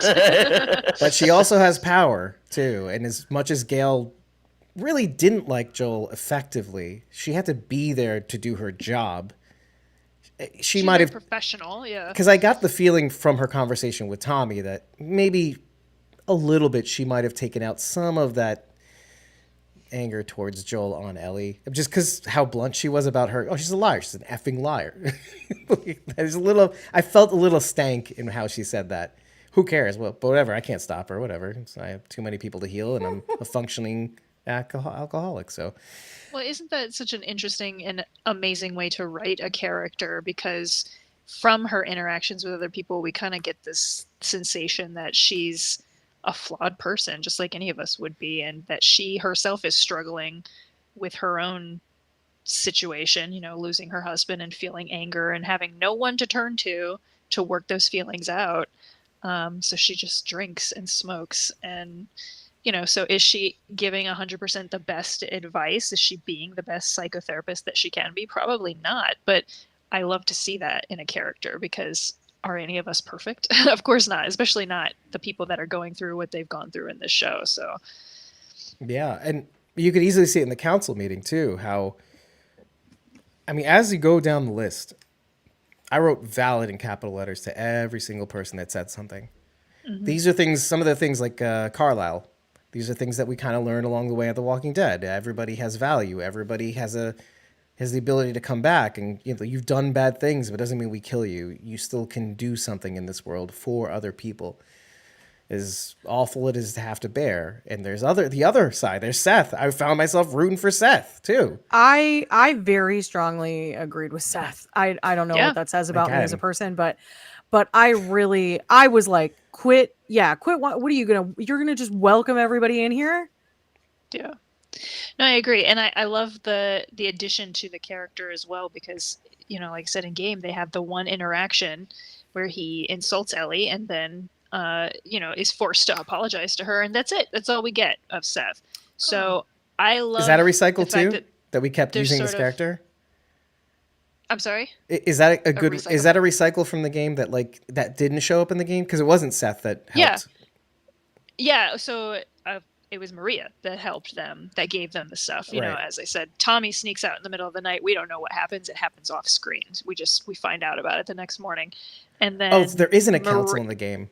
That's No. Okay. Yeah. The what I consensus was- is that, Maria and Tommy sort of run the town, and Maria is in charge more so than Tommy. And so whatever Maria says goes. And she basically is the one to say, okay, I don't want you to go, but I know you're going to. So here's the bare minimum of what I can give you. The two of you go and bring my husband back, because she's pissed at him for leaving. Because there is a discussion, when Ellie and Dina go to Tommy in the show, and he says, well, he has that whole conversation about, we got to talk to the council, we got to do all this and that. But it's It's really to ask sort my of- wife. Yeah, it's sort of like that in the game, where he does He come pulls the to ring up. Ellie the night before that they're all supposed to leave and go after Abby. He shows up at her place, I think, with a casserole or something like that. So instead of cookies, Mm. with a casserole to make sure she's eating, and then also tell her, well, Maria was saying that we can't really spare the extra people and maybe it's not a good time to go after him. And they sort of have like a little argument about it, and Ellie's very upset. I forget exactly what she says to him. I apologize. I did just play this area of the game and I have forgotten it already. What's the but gist? basically, Yeah. the gist is that, Ellie is upset with Tommy because he's like now backing out of this, and she's like, I can't believe you would do this to me. She's like, well, I'm going regardless. And then Tommy, of course, sneaks out in the night before and doesn't take her with him, and she's upset about that. And she's like, well, now the town's all locked down and we're gonna have to sneak out. And they were willing to do that without any help, with no resources, no horse or anything. They were just gonna walk to Seattle if they had to. And Maria was like, well, that's stupid. I think you should probably take a horse at least. So they've changed that, of course, in the series. Now Seth is the one to help them out. And I do like the improvement on the character. I feel like they've redeemed that character quite a lot, from being just this bigoted old man who was rude to Ellie one time, to now somebody who's legitimately fighting for Jackson and believes that, Joel deserves justice. At least that's what they're saying it is. Justice. What's this we talk? I just want to get justice yeah. for Joel. Okay. Exactly. And, is helping her out. And they sort of come to like a little like understanding of each other a little bit better than we had in the game. Seth is kind of like the equivalent. Speaking of you liking Seth, Bridget, it's kind of like when Bridget gets fired up about something, and something that you kind of really wanted to talk about, and then she kind of just went off and said everything you were going to say, but more and louder. That's Seth. And then you're like, yeah, you did it, so we can move on now. That's what Seth was to Ellie. It's all the feelings that Ellie had, right? But you like that, Bridget, yes. right? It's all the feelings. I'm glad to know I really take the wind out. I take the wind out of your sails, is what you said. But sure, I'm happy to have it. And so was Ellie, right? You said all the things I wanted to say and might have screwed up saying had I not stuck to the script. If she started to get carried away, his thing happened first. It's like the first guy going on stage and taking all the laughs. If you're a comedian, the second person comes up, maybe I can improve this. And well, use it they needed both to really try to sell the point, right? Like you need the calm, collected person with reasoning to make an impassioned, push for following up with justice, which is all BS. But I mean, it sounds good, right? Like it all sounded very good. We know that Ellie's lying, but like if it was presented by anybody else, it would be very believable. And I love, there's a really small detail, but if you notice, the camera shot is pretty far. It's like it's pulled back so you can see a large portion of the group in the meeting.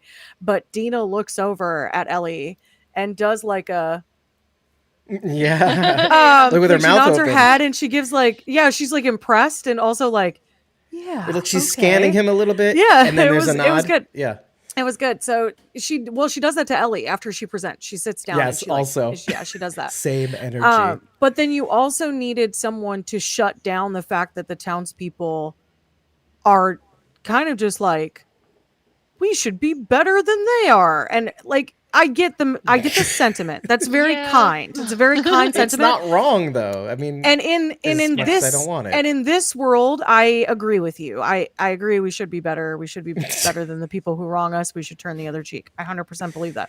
However, in the apocalypse, I strongly disagree. 100%. And Seth is 100% right. And don't be a baby and grow up. All right, there's nothing more to say about that. Bridget, you did all the Seth things. No, I'm kidding. There is actually a little bit more, because if you compare it to the guns that Ellie has in her room, just strewn across the floor with all the ammo, that would be impossible for her to carry to Seattle. I just want to say that. You go back to Seth, you're not going to know where this is going. And I have to remind the audience that Seth is played by Robert John Burke, who was the third RoboCop in RoboCop 3. I just wanted to say that out loud. He looked so familiar, and I couldn't figure out why. He's in a bunch of like horror movies too, but that you may have recognized him. But I just wanted to say that out loud because he happened to have the scope. He was on Trade. SVU too. Yeah, that's right. I looked up his CV on that. Yeah, but I thought it was really funny, and that's basically. I wanted to mention in the first episode, but I didn't think there was room to, and it makes more sense in this episode. RoboCop wants justice. or whatever, revenge or whatever it is. Whatever we're calling it. Satisfaction, maybe. I've When I reached came my on and limit. saw your sub name, Dave, I forgot his name was Seth on the show, and I was like, why is he mad at Seth Gilliam? Or why is he apologist for Seth Gilliam? Suddenly Seth has a new Suddenly meaning. Seth. Suddenly Seth. Rachel's going to say, sorry, guys, I've run out of gas. She did say that. Yeah. Mhm. I Sorry. did. I've reached my limit. I was here a full 30 minutes longer than I had planned on. Well, Well, you said so many things. You got to participate this time. I'm so A I lot. know. I'm That's so glad. what kept me awake. She's like, maybe next time I'll just not say anything. my theory is correct. My theory worked. Right? The choo-choo train kept moving, and then there was motion. And so there we Yeah. to have to use I less know, gas. but it really is my bedtime now. So Yeah. I Well, gotta- I appreciate you hanging in there. It really means a lot. I'm I think super tired, and that I still have to Francisco do appreciates dishes. it. Yay, I'm so glad you were here. Me too. This was a overall slow moving episode, but Yeah. I think that's okay. I think I think we all needed to just kind of like Right. If every episode was like the last episode, we wouldn't. It would be overwhelming. It'd be Too much. Yeah. Too much, yeah. Agreed. Plus, you have to set up. You know, this is a setup episode. It's setting up what's coming. There's And a you lot have- to set up. You in have this to game. right. You have to have those kinds of episodes, which is not. It's not like nothing happened. It just wasn't dragons burning King's Landing. Right. Because otherwise you'd be desensitized to dragons burning other towns, right? I mean, Right. we can all agree. But Charity in the back of her mind's like, nah, man, I can watch that I ass would. all day. I will never get tired of dragons burning crap down. But yeah. All right, All Rachel. right. Love you guys. Love you too. Bye, Rachel. Love you. Have a good one. Night. Thanks for joining us. Wow, what a trooper. She hung in there for so long. I wanted to mention something while Bridget was away. Oh, I was going to read the chat. Let me just do that. Some funny ones too. So he corrects you, Karina. He says it's doctors and horses. So just that die suddenly. Because Rick and his horse. You're not wrong. Yeah. Sherry and her horses. She did her best to stay on them. Oh, anyway. More of an inside joke. Throw the GIF on the screen. No, there's no GIF to throw on the screen. Ellie took some senzu beans and all that. She took it in the third month. It's a Dragon Ball reference. She's like that meme of Ben Affleck smoking. Yeah. Oh, Gale, I think he's talking about. Yeah. I need a Seth t-shirt saying "Say no to bigots." I want to it'll say that at the top, but at the bottom is like, you're gonna lock your doors and cry yourself to sleep. I forget what he says exactly, but that's what I'd want on the shirt. Like a bunch of babies. Yeah, and then his angry face. Trade. In terms of the council, Dave, I kind of felt the same way as you. Like I understood and agreed with everything that all the people were saying. Like everybody had a valid point. Yeah. It makes so much sense. I mean, it's hard. I mean, I know Ellie wasn't happy with the outcome, but I understand how difficult it probably was for those people to make the yes or no decision because all of the arguments were compelling. Yeah, and maybe to your point about the age of the people on the council, Karina, it's like, well, I mean, maybe some of them are young enough and they can fight, but they have children or they have a parent or grandparent that they have to take care of, and this is because the age does come into it. It's not just yourself, but the people you have to take care of. And you see them all in the council. They're all really much older, and the kids are out in the baseball field, and Gail is, what they need to do is do what they did in the North in Game of Thrones and the Greybeards. When the older folks got too old to be sustained, they would just march out and go to war. But that was in winter into the wilderness for the wildlings. But that's why you send them out to the war. Go fight, old men. Go to the war. Let me continue reading Francisco's comments. Sorry, Bridget, you're too busy eating on camera. It's a thing that I get it, though. I get it. I found how crazy Ellie can get all that gear in 10 minutes when players probably take hours to get it. She had some time to farm it, as I think, what happened. And he says, "Good night, Rachel. Is she going to update weapons every time in every episode on her table?" Oh gosh. Yeah, that is something I wrote down in a note. She's sitting at her work table modifying a weapon, and that's very, all through both games. You do that In-game. constantly. Yeah, nice. In-game reference. All right, let's see what else. He wronged you. I saved her. That conversation. I don't know if there's much to talk about there. Okay. Let's go here before I scan my notes because I really did want to mention this. Eugene, yet again, appears-ish in this episode. He doesn't never appears, but he appears. You know what I'm saying? He appears in this episode in the form of Dina's intel on WLF, remembering that they're the Washington Liberation Front, which we didn't get to say in the last episode, but we're saying in this one. And because of his time as a Firefly, and they tried to get together to kind of fight Fedra, but they were like, nah, not really, not us, it's not for us. Or maybe they both had disagreements with one another, which is kind of why I was saying, well, if it's not, it might not be WLF that went after the unnamed group on the road that with Michael Abbott Jr. Because I feel like, I mean, look at their equipment at the end. Tanks, all assault rifles, all probably the same caliber. My thinking is this is a third group. Because Fedra would have uniform artillery and vehicles and stuff like that. WLF appears to have the same uniform equipment. It's not like a ragtag group of people. So it makes me wonder. I don't think it... And here they are, Dina and Ellie, thinking, oh, it's definitely them. And now, I even said in my notes, it could be them. Because if it was them on the way home... and they hit this months ago or whatever. I guess it was still springtime. So it probably wasn't that long ago. Yeah, it was like fairly within days, I would think. Yeah, I would say so too. So I'm hesitant to ask Karina who you think it might be because, of course, that question. But do you think it's WLF, the rest of you? And you can nod, Bridget, if you want. I'll just say it. Or do you think it's somebody else? No, you don't have to put it down. It's fine. Who attacked the people in the woods? Is that what you're asking? Yeah. I don't know.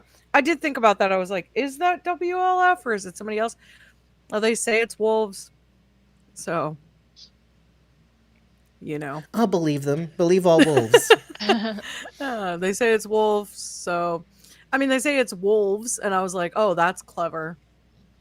Well, wolves, and if this is a religious type group, we have wolves, and then they would be the sheep. So, I would guess it would be the wolves, right? Oh, Have talk flock. about crook, right? The crook on the cross and whatnot.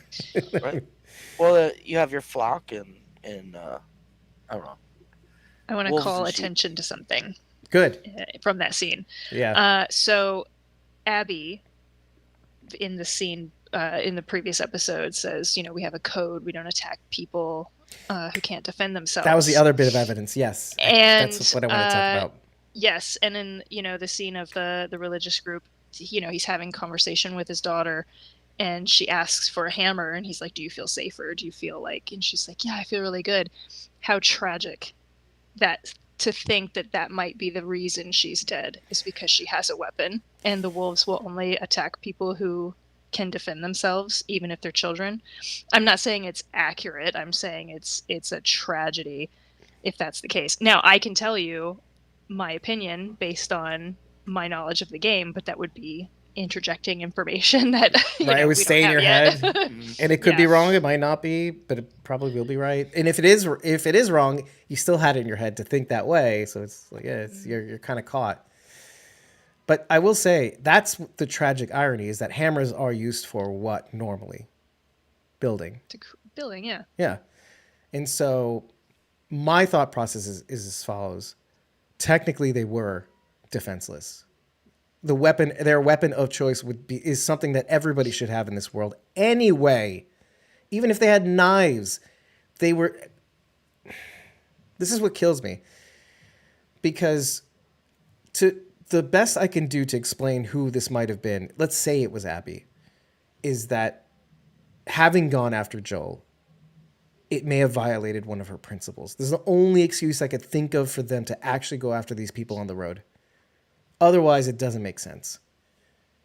That something after Joel she introduced the change, and well, let's be a little more flexible on the code if you happen to have weapons of any kind, because there's infected out there, folks.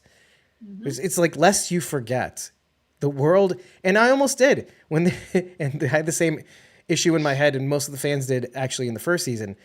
Ellie and Joel go throughout the countryside and they don't run across any infected. And case in point here, you're going through the countryside and, well, you don't see that. And I almost forgot. And then she said demon, the kid, and I was like, oh, it's the infect. That's what they call infected. And reminded me again that, yeah, this show has scary people, scary mushroom monsters, right, Charity? Mushroom people. Sorry, I didn't mute fast enough.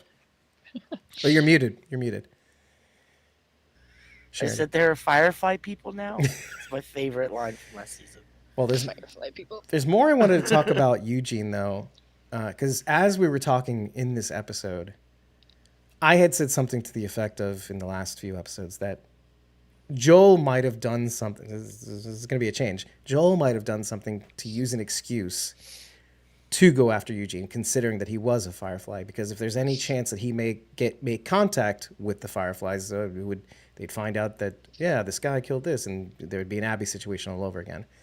But then I thought, I wonder if, and we kind of touched on this in the first season when we're talking about this series, but now, and then there's this scene where Ellie is bit in the first episode, and you see a little thing, a little tendril of cordyceps come out of her wound and curl and whatnot.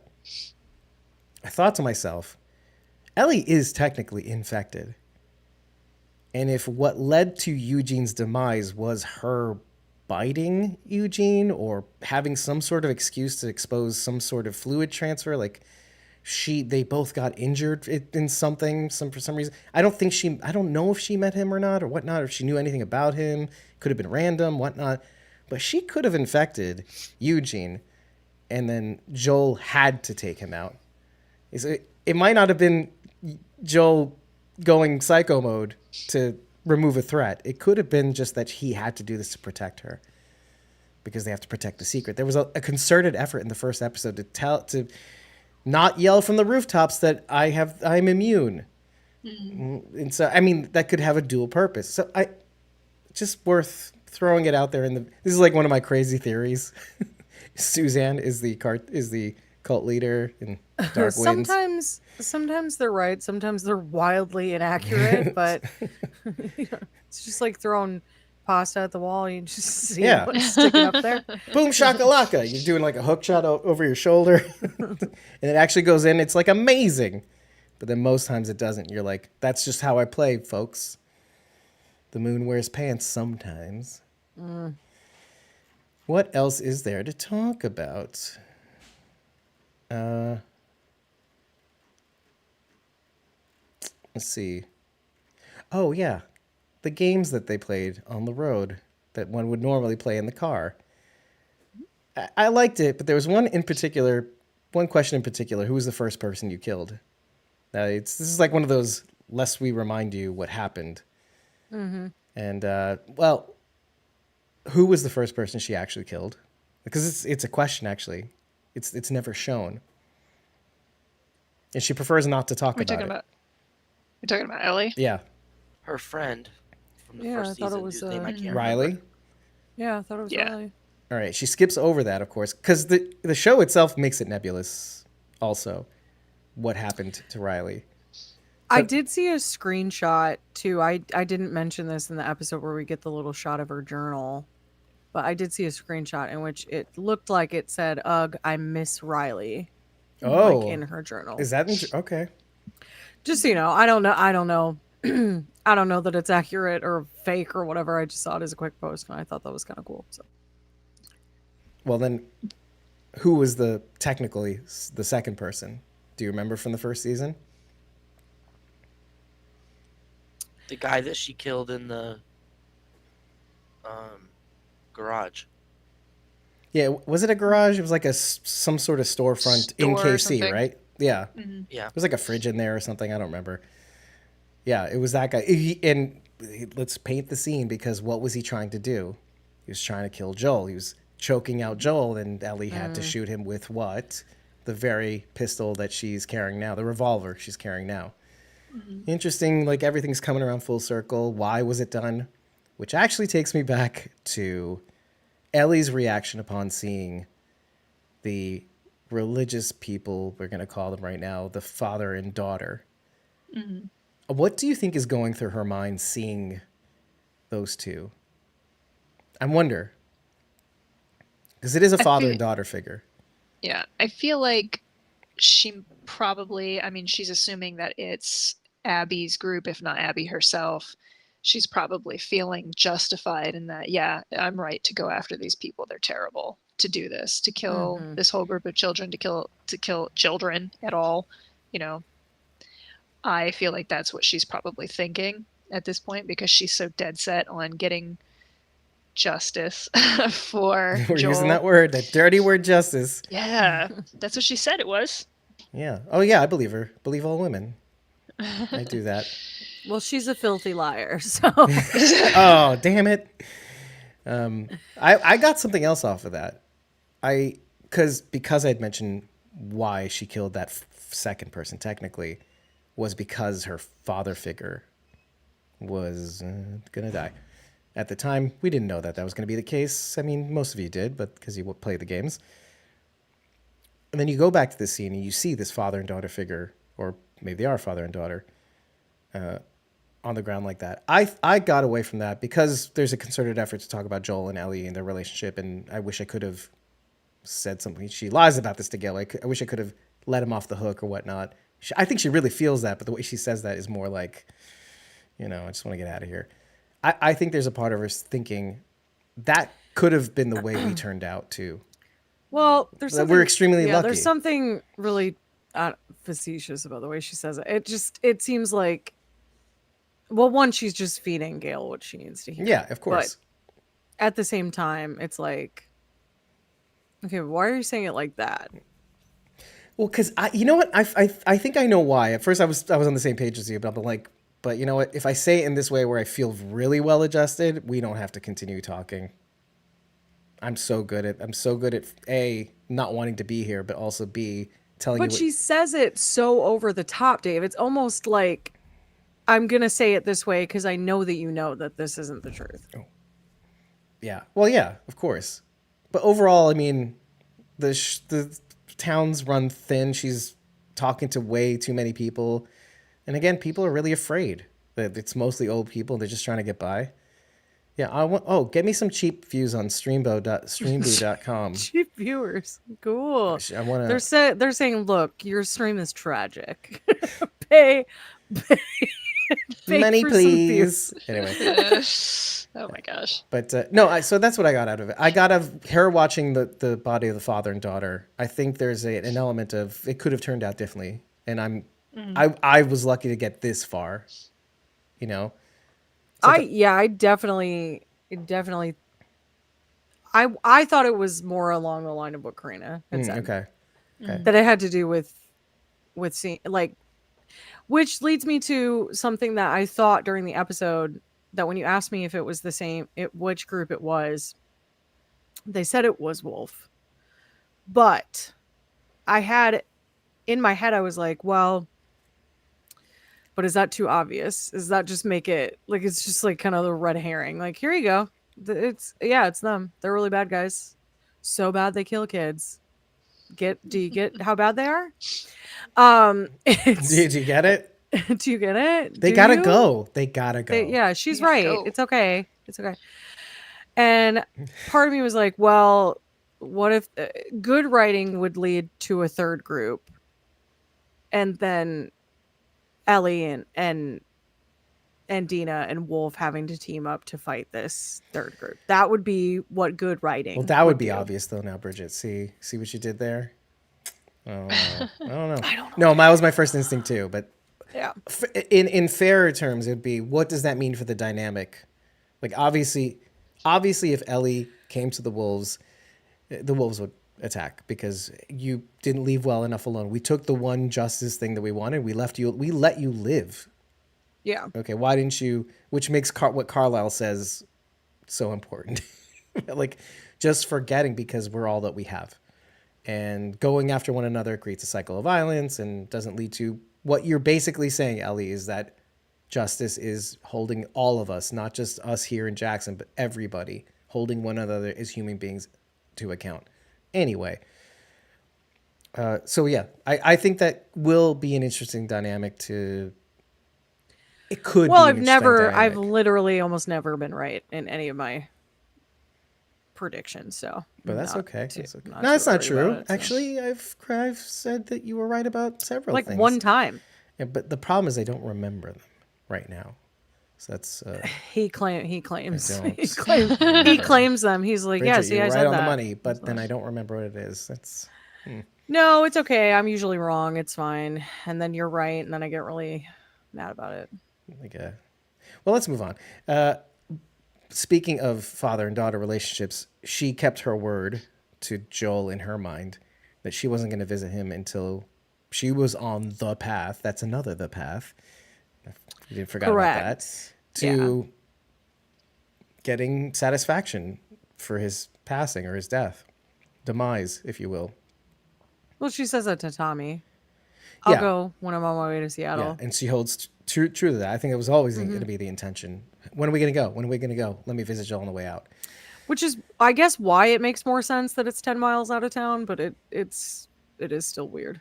I think it makes sense. I think it makes more sense given the fact that it helps these people not have this reminder of where they are. This is I understand, Dave, but you're an saying Alexandria they're all situation. old people, and they exerted so much effort to haul those bodies 10 miles out of town. Well, Keep not only going. that, but say you want to visit your Now mom's you've got to go grave, or 10 miles. You've got to risk 10 miles there and 10 miles back just to visit the grave of a loved one. It's not very practical. Now I get it from Right. like farming and like crop Right.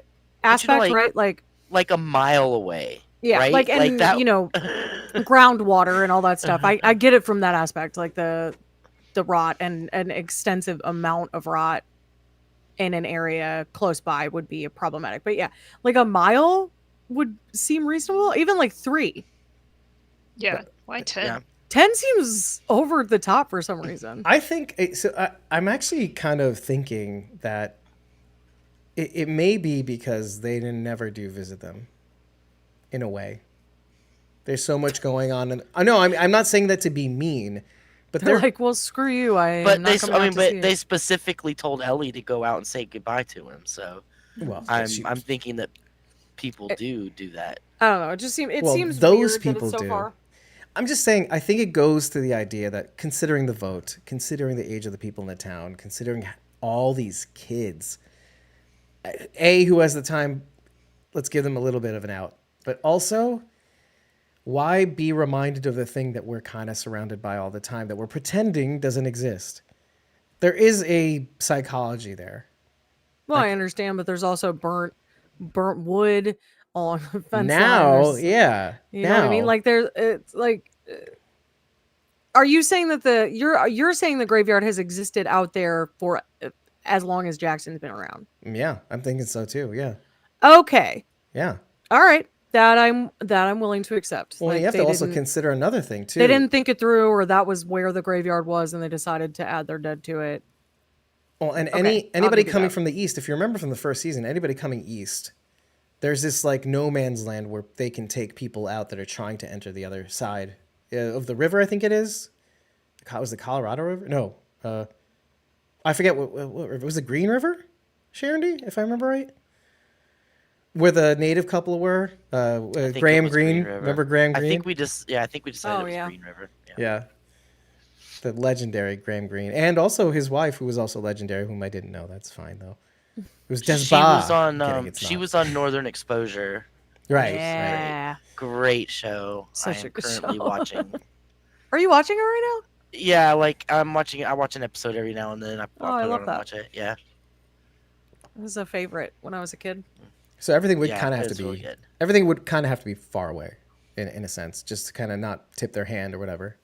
Like, oh, there's a graveyard a mile away from this town that's also nearby. I don't know. Okay, I'm making excuses. No. That I cannot. Dave, that's good reasoning. That makes sense. That I'm willing to accept. It feels weird, and it feels like it's more work for the already exhausted people that they have, and the stretched thin group that they have now. So it seemed like a lot of extra Effort, labor. right? Let me add one more. Unnecessary. Let me add one more nail to the coffin. Where is Eugene's Growery? But miles away in the 7-Eleven in the nearby town, right? Yeah. And so I guess they're just dividing and conquering, or they're making Jackson Hole isn't just the walled city. It's the surrounding region where they have different depots and maybe farmland, and maybe they've stretched out more than we take them for. They occupy the entire valley or something to that effect. So it would make sense to have it as far away as possible. They're like the Commonwealth. They got some poppy fields farmed out. Everything's just a mile away. Alexandria, a mile away somehow. Yeah. Yeah. But they're farming out the heroin, the poppies. the poppy fields, and They have a growing train coffee yard somewhere. I guess they're growing coffee somewhere. That's what I wanted to get to, actually, because Ellie's gesture is to leave those coffee beans on Joel's grave, and that is a callback in the show, at least. And do you remember? Because the account, I think either Stream on Max or one of the Last of Us account, actually mentioned what that was all about. Do you remember why that is? It was when they were in the woods, and she said that it smelled like burnt S. Right. And how can you drink that? And he was like, yum. So she left them because that was she knew how much he loved coffee, so she was sending him a little off with him. I wonder if something will grow from that. That would be great. I have something to say about it. They're not in the right climate at all, Dave. No, But I yeah. know. Karina, go ahead. Coffee, The Pacific. does sorry. it grow in America at all?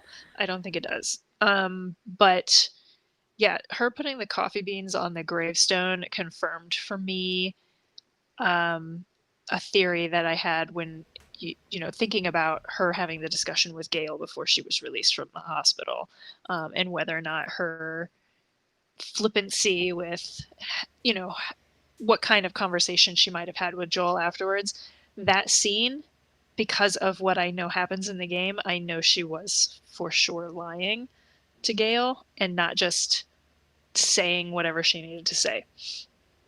So I know, and what I you're won't referencing explain. now. Okay. Yeah, I Yep, won't. no, I know what explain you're why, referencing. but Okay, I got yeah. you. All right, But make that a coffee pin we go beans. back to if it's possible. Yeah. I don't. Oh yeah. Who knows? At some point, yeah. Who knows? I'm sure we will. This week's season, next season, who knows? Also to say, like, to mention too that yes, they have spread out quite a bit around Jackson, the walled city of Jackson.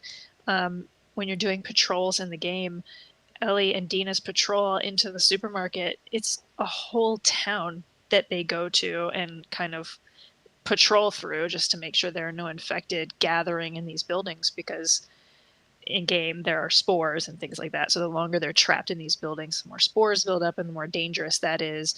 And I feel like just like walkers in The Walking Dead, they tend to gather together. So you want to take out stragglers, as they call them, before they have a chance to group up into a large horde that could be dangerous. So the fact that all of those infected were buried in the snow, like on all their patrols, they never saw all of those infected. Where were they at? So, I think they patrol out pretty far. So 10 miles for the grave site does seem excessive, but it's not that big of a stretch. Like, I feel like out where they're at, towns would not be like clustered super close together. So the fact that their regular patrol route takes them to a whole other town away from Jackson suggests that they have spread out quite far. Yeah, and if you've ever driven out there, it is a lot like that. You'll come into clusters of town along the interstate or something like that. It'll just be like that in and around the Jackson area. So it does make sense in a way. And and I just want to say, even those outposts themselves have their own sets of walls. Do you remember how Abby was trapped on the fence? And there was a wall, a concrete wall on the outside of that, and an interior fence as well. So I can see there being a situation where some of the towns, at least, may have some sort of protection in case somebody got trapped out there too. So that's, Well, that was like a warehouse situation. yeah. Either way, whatever it is, but there was something else I wanted to say about that too. But I just mean like it would have been fenced in the before right, a warehouse. right, Yeah. yeah. Okay, either way, Yeah. it's fine. Everything's fine. It's clearly not. It's clearly Fine. not. It's Bridget, you're wrong, but let's move on. It's fine. Okay, I'm kidding. You're always right, Bridget. I'm right. Yeah. Let's see. Francisco says, didn't they say their names in the episode? Maybe. I shouldn't spoil it. They didn't. They didn't. No. I wish they did, but no. The ones who got killed in the woods. The people that he's referring That's to. what he was talking about. I Yeah. love that everyone is Captain Howard from the Bad Boys franchise. He probably said, Eugene. "Oh, Eugene, sorry. Wow." He probably said "woosah" before he smoked weed. Yeah, probably did.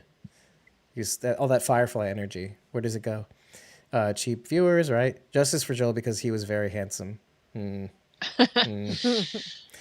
more lovable than leave It's coffee not beans in very. someone. It's pretty. Pretty. handsome. handsome. Pretty handsome. That's right. Pretty and handsome. What a fancy man. Let's see.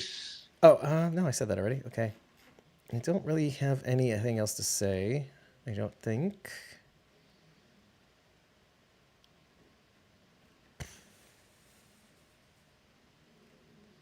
Yeah. So, Karina, I do have a question for you. Sure. Because this obviously was a very large departure from the game. Mm-hmm. Were there any scenes that were direct pulls from the game at all? So them arriving to the Seattle QZ. Seattle? Yeah. I knew it. I knew it. Yeah. As soon as it panned out, I was like, that looks like a video game it's shot. not That looks like a video game shot. Yeah, it's not exactly the same, but it's very similar. So Okay. we leave in game. We don't see any of their trip out there. It's all that information is in Ellie's journal, so you can choose to look at that or not. She describes a couple of things that happened on the way. They get to the area of Seattle where they're walking through the forest on horseback, both of them together, having that conversation of who was the first person that you killed. And Ellie, of course, in game describes the first human. She says they specify human, non-infected person. And Ellie describes it was, this one particular enemy in the first game, very similarly to what happened in the series in season 1. They're attacking Joel and she has to shoot the guy. And then Dina responds with her first human that she had to kill. She was 10 years old when it happened, and the guy was attacking her mother, so she had to stab him. So, they're having that conversation as they arrive in the Seattle area, and it's very similar in that way. And then I think that might have been it, because literally Okay. and then of course the scene in Joel's house where she smells his jacket is very similar. But yeah, everything else is very much just from the show, because there's no council, there's no showing them how they got out there, any of the trip or anything like that. Everything else was very just for the show. And then again, figuring out that the WLF is as large as they are happens through as you get into the quarantine zone and you start to encounter them over and over again, that you start to realize, oh, these people are much bigger than we thought they were. I had flashbacks to the first game when that truck started to roll. Yes. Down WLF. Yes. I was like, no, From that no, one, yes. no, I don't want it. I Yeah. don't like it. I that hated too. that part of the game. I That whole hated section that was part. terrifying. And I thought the same thing. I was like, wait, this is from the first game, not the second I one. felt like it was very similar to the shots in the Yes. first game. Yes. Okay. I definitely got that. Because the only sort of tank-like thing that you encounter is blown up already from presumably at some point after the outbreak and before you get there. It's old. It's very clearly grown over. This happened a long time ago. So that's the only tank that you really see. It's not in commission. It's all scorched and everything. So we see that in the first season too, in the show. I think as they're on the road, they're passing by the tanks that have been blown up. I think, Yes. if I remember right. Yeah.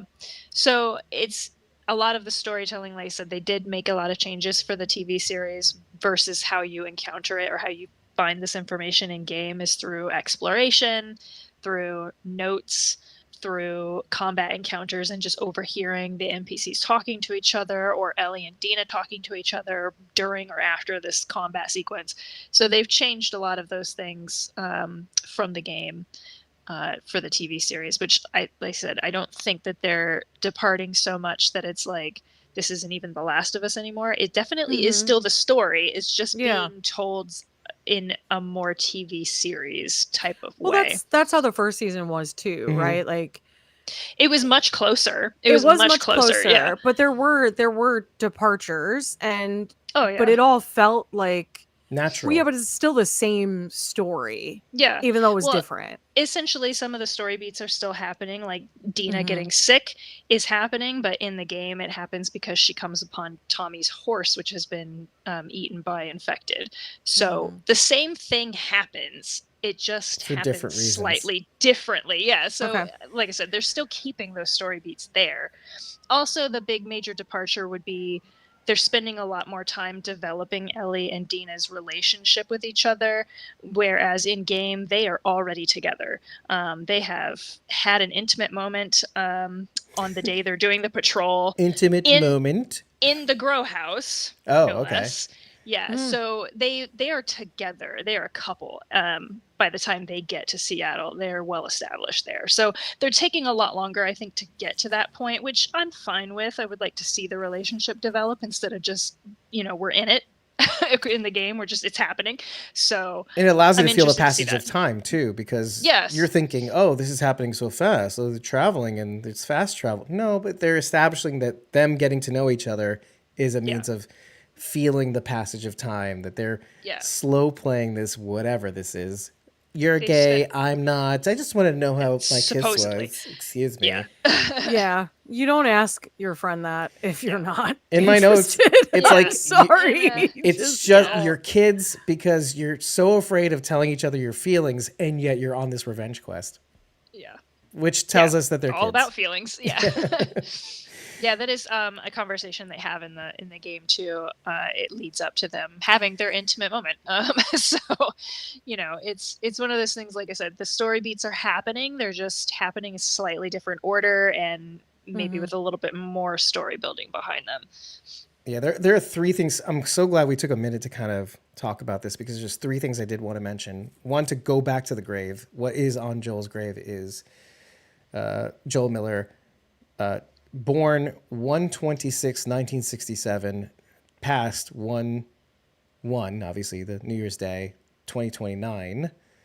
Beloved brother and father, therefore establishing, if you had any doubts, Ellie, and of course Ellie was out this whole time. So Well, he Tommy- was also a father before that. That's Sarah, yeah. Yeah, I guess you're right, man. Man, I mean, I still that believe that was Ellie. No, I still believe that it is for Ellie also, but I Yeah. just he wasn't dead. before Gabriel that, so. Luna actually said this as well. The actor who plays Tommy, he says to Joel on the slab, when he says what did he say about Sarah? The exact whatever it was. It was his Send way my of love saying to Sarah or whatever. Yeah, send my love to Sarah. Sarah. Give my love to Sarah. It's him also saying, I've got Ellie as well. Don't worry about anything. You send my regards to Sarah. I've got Ellie. I've got her now. You're okay. You're going to be okay. You just worry about Sarah. Whatever it is. That was one thing. But I just thought that was a thing. Okay, second thing is, when you said Dina got sick, was there not in the back of your mind, because she says, oh yeah, I was with him while you were out, is it possible that she may be pregnant? Oh, yeah, I did think that. And you can just not answer, and that's fine. I did think that. I was like, interesting. And I did make mention of in vitro. Well, just because I in the felt first episode, like, oh, now that actually kind of makes sense. well, I just felt like it was a weird choice that all of a sudden she throws up, because you live in this world. Right. This is the world you're like used to. And so And Ellie's like, when- it looks nasty. I get well, it. and Ellie didn't dumb. throw up. She's not like like, Dave. she's like, yeah, it's pretty bad. So yeah, I did think that, because I was like, oh, playing a little fast and loose with Jesse here, maybe. I'm not sure. Again, Rachel, you can have sex without it being a relationship. God. And then Like make how I mean, many? it could be the flu. There It are could be other that, things yeah. that cause nausea. That's true. Not typically no in comment. movies, though. They're all dirty teenagers. Okay. All right. Third thing is, when you guys were talking about the sniffing of the shirt, and that it was very emotional, and we're going through the house and all the different departures from the game to the show, whatnot. There was one thing I noticed in the house, and this is so dumb. Okay. But as you're going, it is, Karina's already smiling. As you're going through the house, you see you see several different paintings in the house. And as you look at the paintings, there are paintings of kind of nothing. One is of a telephone pole in the middle of of a meadow of some kind. And then you're looking, there's another one that's just of a tree out in the desert. But it's so, there's nothing artistic about it. But then I thought, I'm sorry, they just bought it from Hobby Lobby, Dave. Why are you so mad? this is bringing down the quality of the show, Bridget. No, that's not what I'm thinking at all. I was actually thinking, wouldn't it be kind of clever to take random screenshots of the game and just include it in the paintings on the wall? Oh yeah, it would be really cool. It would be And so nice that's to kind of see. what I see. As you go through the house, you see things like that all over. I would have to look again because I've been sending I wish I could videos of like photo mode of just the environments in Seattle and stuff like that. So I would have to look and see if maybe they're similar because I did not notice that. So in game, Joel's house is filled with paintings of like horses and cattle and it's just very Western Very kind cowboy. of, yeah, like a cowboy Yep. kind of themed man's house, you know. Like, And I did. So they did also have his woodworking things there where You're he's doing the welcome. carvings. Yeah, the carvings. Thank you for bringing that up because I did forget about it. But yeah, he's working on carvings and such in his house in game, and he also has several guitars that are in various states of like refurbishment that he's working on. So Cool. yeah.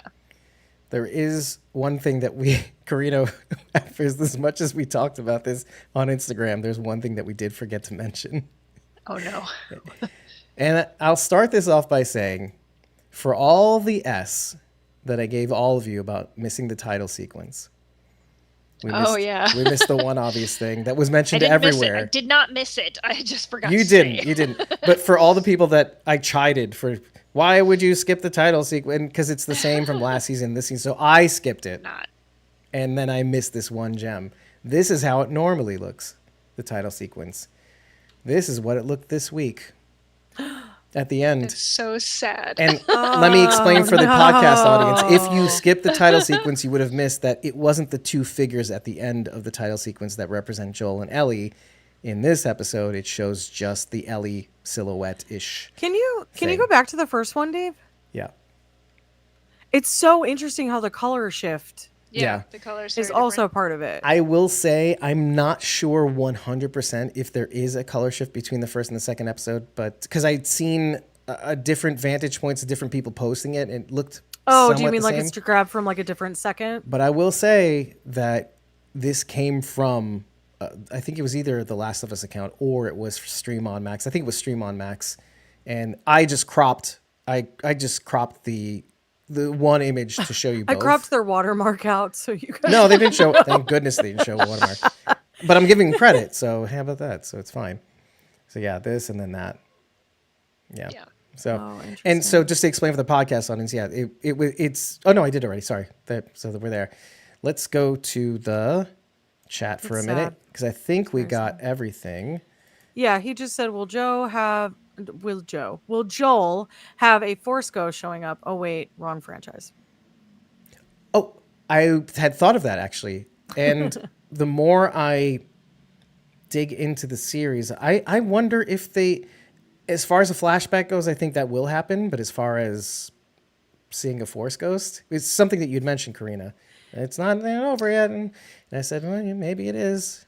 I don't know. Is everybody there? Sorry. No, we all left simultaneously. No, 'cause you're We frozen. said, you know what? That's it. You're I'm frozen done. on my end. That's why I was like, oh. Oh, I literally can't see you. You've been a black box this entire time. Yeah, because I'm pushing out a lot of data right now. So, unfortunately. But Yeah, there was if you're talking about the deleted scene, yeah, the content, yes. I was trying to give you an in to explain what, Oh, okay. because we had talked about it song. it was Future Days, the song that Ellie plays at the end of Ellie Plays. Ashley Johnson sings at the end of the last episode, Yes. which yes. is the voice actor for Ellie. And so we talked about where does that appear? Where does that appear? And then so I wanted to give you a chance to kind of correct the Yes. record. Okay. See, So pick up what I'm when dropping. I previously said that song doesn't happen in the game, I was a liar. So I did, when on my second replay, I noticed that Ellie is in fact listening to that song on her headphones in one of the opening scenes, when Joel comes to give her the guitar. That she ends up playing throughout the series, which I can't remember if they've actually shown that guitar in the series yet. I don't think so. They've shown her with Okay. a guitar, but I don't know that it's the same one. Okay. It has a moth in the neck of the guitar. bridge, yeah. So I don't if think it's so. I don't the think bridge. so. So yeah, he's bringing her that guitar that he's like cleaned up for her, and she's listening to that song on the headphones. You could just barely hear it. I was like, wait, I know this song. And I did see, scrolling through the internet, because my Instagram feed is nothing but The Last of Us right now. Thanks, algorithm. So, yay. Yeah, I saw the cut content where Ellie is actually singing that song, and Joel shows up as sort of like a spirit, or it's weird. I don't know what context that was supposed to be in the game, but I have seen that. So she did actually motion capture that whole sequence, I heard that it was used for an ad as well. which That seems song. it seems likely because Yeah. the way that the whole scene is shot, it's very cinematic, and it definitely feels like an ad, possibly. Yeah, I thought it might have been the demo screen too, or something to that effect. Because I remember people allowing the title screen of the game. I thought, because I've seen videos of people allowing the title scene or the menu screen or whatever it is to play out, and I don't know. I remember seeing different songs play, or at the very least, or something to that effect. I would be curious to know how long you have to let it play if that's the case. It was Because a I very let it sit on long the- video.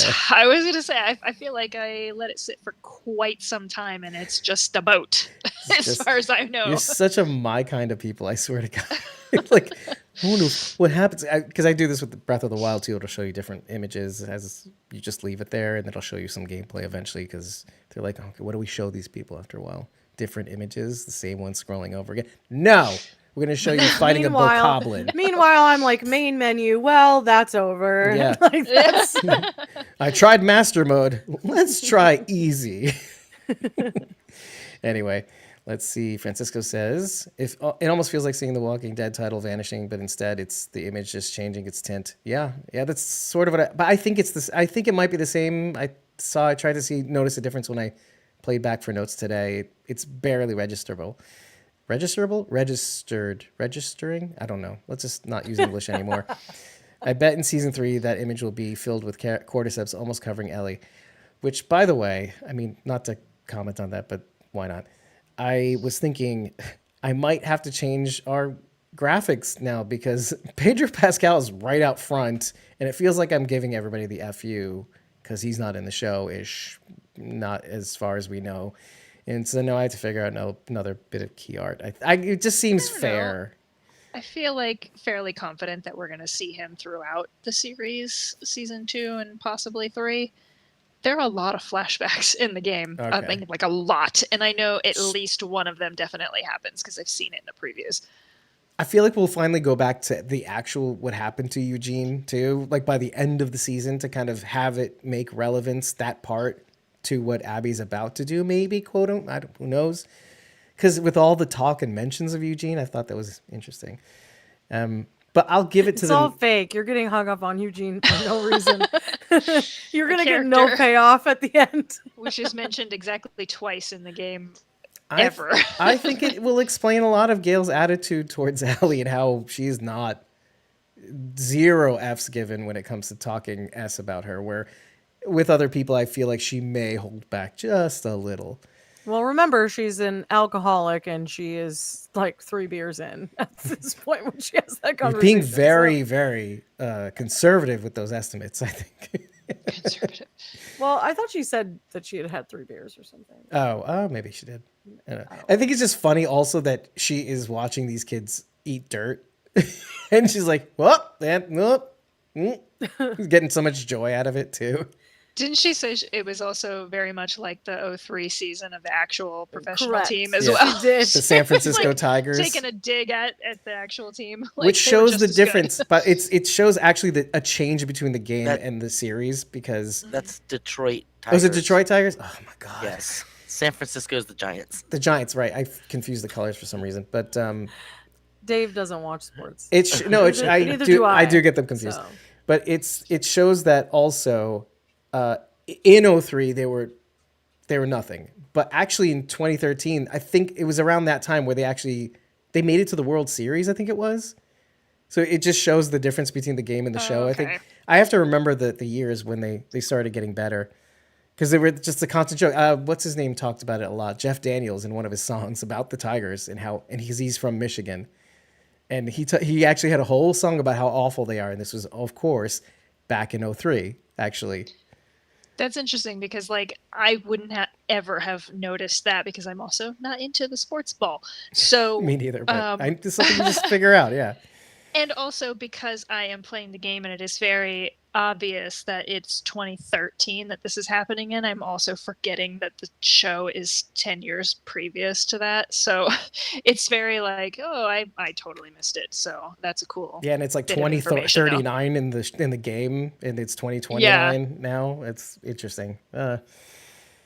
Let's see. Pedro still got some scene left in his contract. Thanks, Francisco. Yeah, you might not be wrong. We don't know. Right, Bridget? We don't know. We'll just have to see. And speaking of that... Just wait and let it happen. And speaking of that, if you'd like to see more of this, well, head on over to our YouTube channel and subscribe to and enable all notifications so that you will actually see when we go live, when a video drops, when a clip drops, whatnot, so you don't miss a thing. Like these videos, share them with your friends, share the clips at the very least. Every little free thing you do helps us grow, because if you don't do that, we can't, and then we won't be able to do anything anymore. And if you're really liking what you've heard, head on over to ratethispodcast.com/squawkingdead, also free to do, and just write a review, leave us 5 stars and you can't just mushroom. go. I was gonna say you can't just do mushroom cap. You have to keep going. What's a horsey? How about a horsey for all our talk about having pity on Glimmer? Shimmer, not Glimmer. Not like what was it? Twilight. Anyway, yes, leave us 5 stars and a Glimmer, and to let us know you love us. But consider writing more. Tell us what you like. Tell us what you didn't like. Tell us what we know we might have missed. But remember to tell us after every single episode. Tip us on stream. I should have said it at some point in this podcast or in your replay. It means a lot to us when you do. It helps us grow. It helps us pay for our bills. It shows us that we're on the right track. Consider joining a membership tier if you are on this choo-choo train that is slowly exiting the station, to help us give more fuel to this train that keeps moving. For as little as $4 a month, you will have access to our Discord, just like when you tip. You'll get more access to channels. If you happen to join the Whisperers, Survivors, or Great M tier, you can get a free classic t-shirt upon signing up. Join the Survivors or Great M tier, and you can show up in these episode breakdowns alongside us, talking about these episodes with us. And if you happen to join the Great M tier, the greatest-ish tier, you will be a part of our core channel where we have many, probably too many for some people's liking, conversations internally that we can't share in our normal Discord channels, talking about developments, inputs, thoughts, things, because we do, contrary to what you see on your screen right now, we do communicate fairly kindly to one another. We don't put each other down too much, and sometimes we talk about how to grow this show. And if you join the Great M tier, you can help decide, as a junior producer, how this story, The Last of Squawks, goes. I've been your host, David Cameo, and I was joined by Cosmos Zero and Rachel Burt. Was helping you out. Blazy Gardner. Bridget, you can find me at youtube.com/@punkybrewster. That's PUNKYBRUISETER. And Karina, I'm on Instagram at Karina, CARINAE_D, or Etta Karina Art on everything else. That's right, folks. And thank you again, Francisco, as far as I know, I haven't seen any comments on these episodes, not much of them at least, but maybe we would like to know if you've been watching these, so leave a comment or a review on Spotify or on YouTube, and then we'll respond to them too and give you little lovey hearts. But thank you for joining us for these conversations. We love you. We know that you're there. It's fine. Stay tuned for our next coverage, and also Dead City is coming back this Sunday. So we will have a lot to talk about then. Join us in the studio. Follow our Ko-fi page and Patreon pages so that you know when we will be recording next. It's probably going to be Sunday after the AMC Plus dropping of the episode so that we can get a jump on The Last of Us the following few days. And we will continue to go live to talk to you about The Last of Us, whereas when it comes to Dead City, we probably won't be because it's too much show for us, folks, and not everybody can be there. So stay tuned for all that goodness. Can't wait for you to see the first episode of Dead City. Can't wait to continue talking about this series. And in the meantime, just remember that, wait, before I say that, we have to acknowledge our folks who support us yes, in the correct, Great we do. M survivors and whispers here, starting with the Great M tier. It's a little perk that you receive if you happen to join those tier. Starting with the Great M tier, we've got at Real Ryan GM on Instagram and X. In the Survivors tier, we have Douglas Atherton at Walking Dead Artist 2 on Instagram. And in the Whispers tier, we have at Kim.Rowley, the number 1, on Facebook. Thanks so much, everybody. And just remember, Francisco, that we are Squawking Dead. We'll see you soon. Bye. Bye. Bye.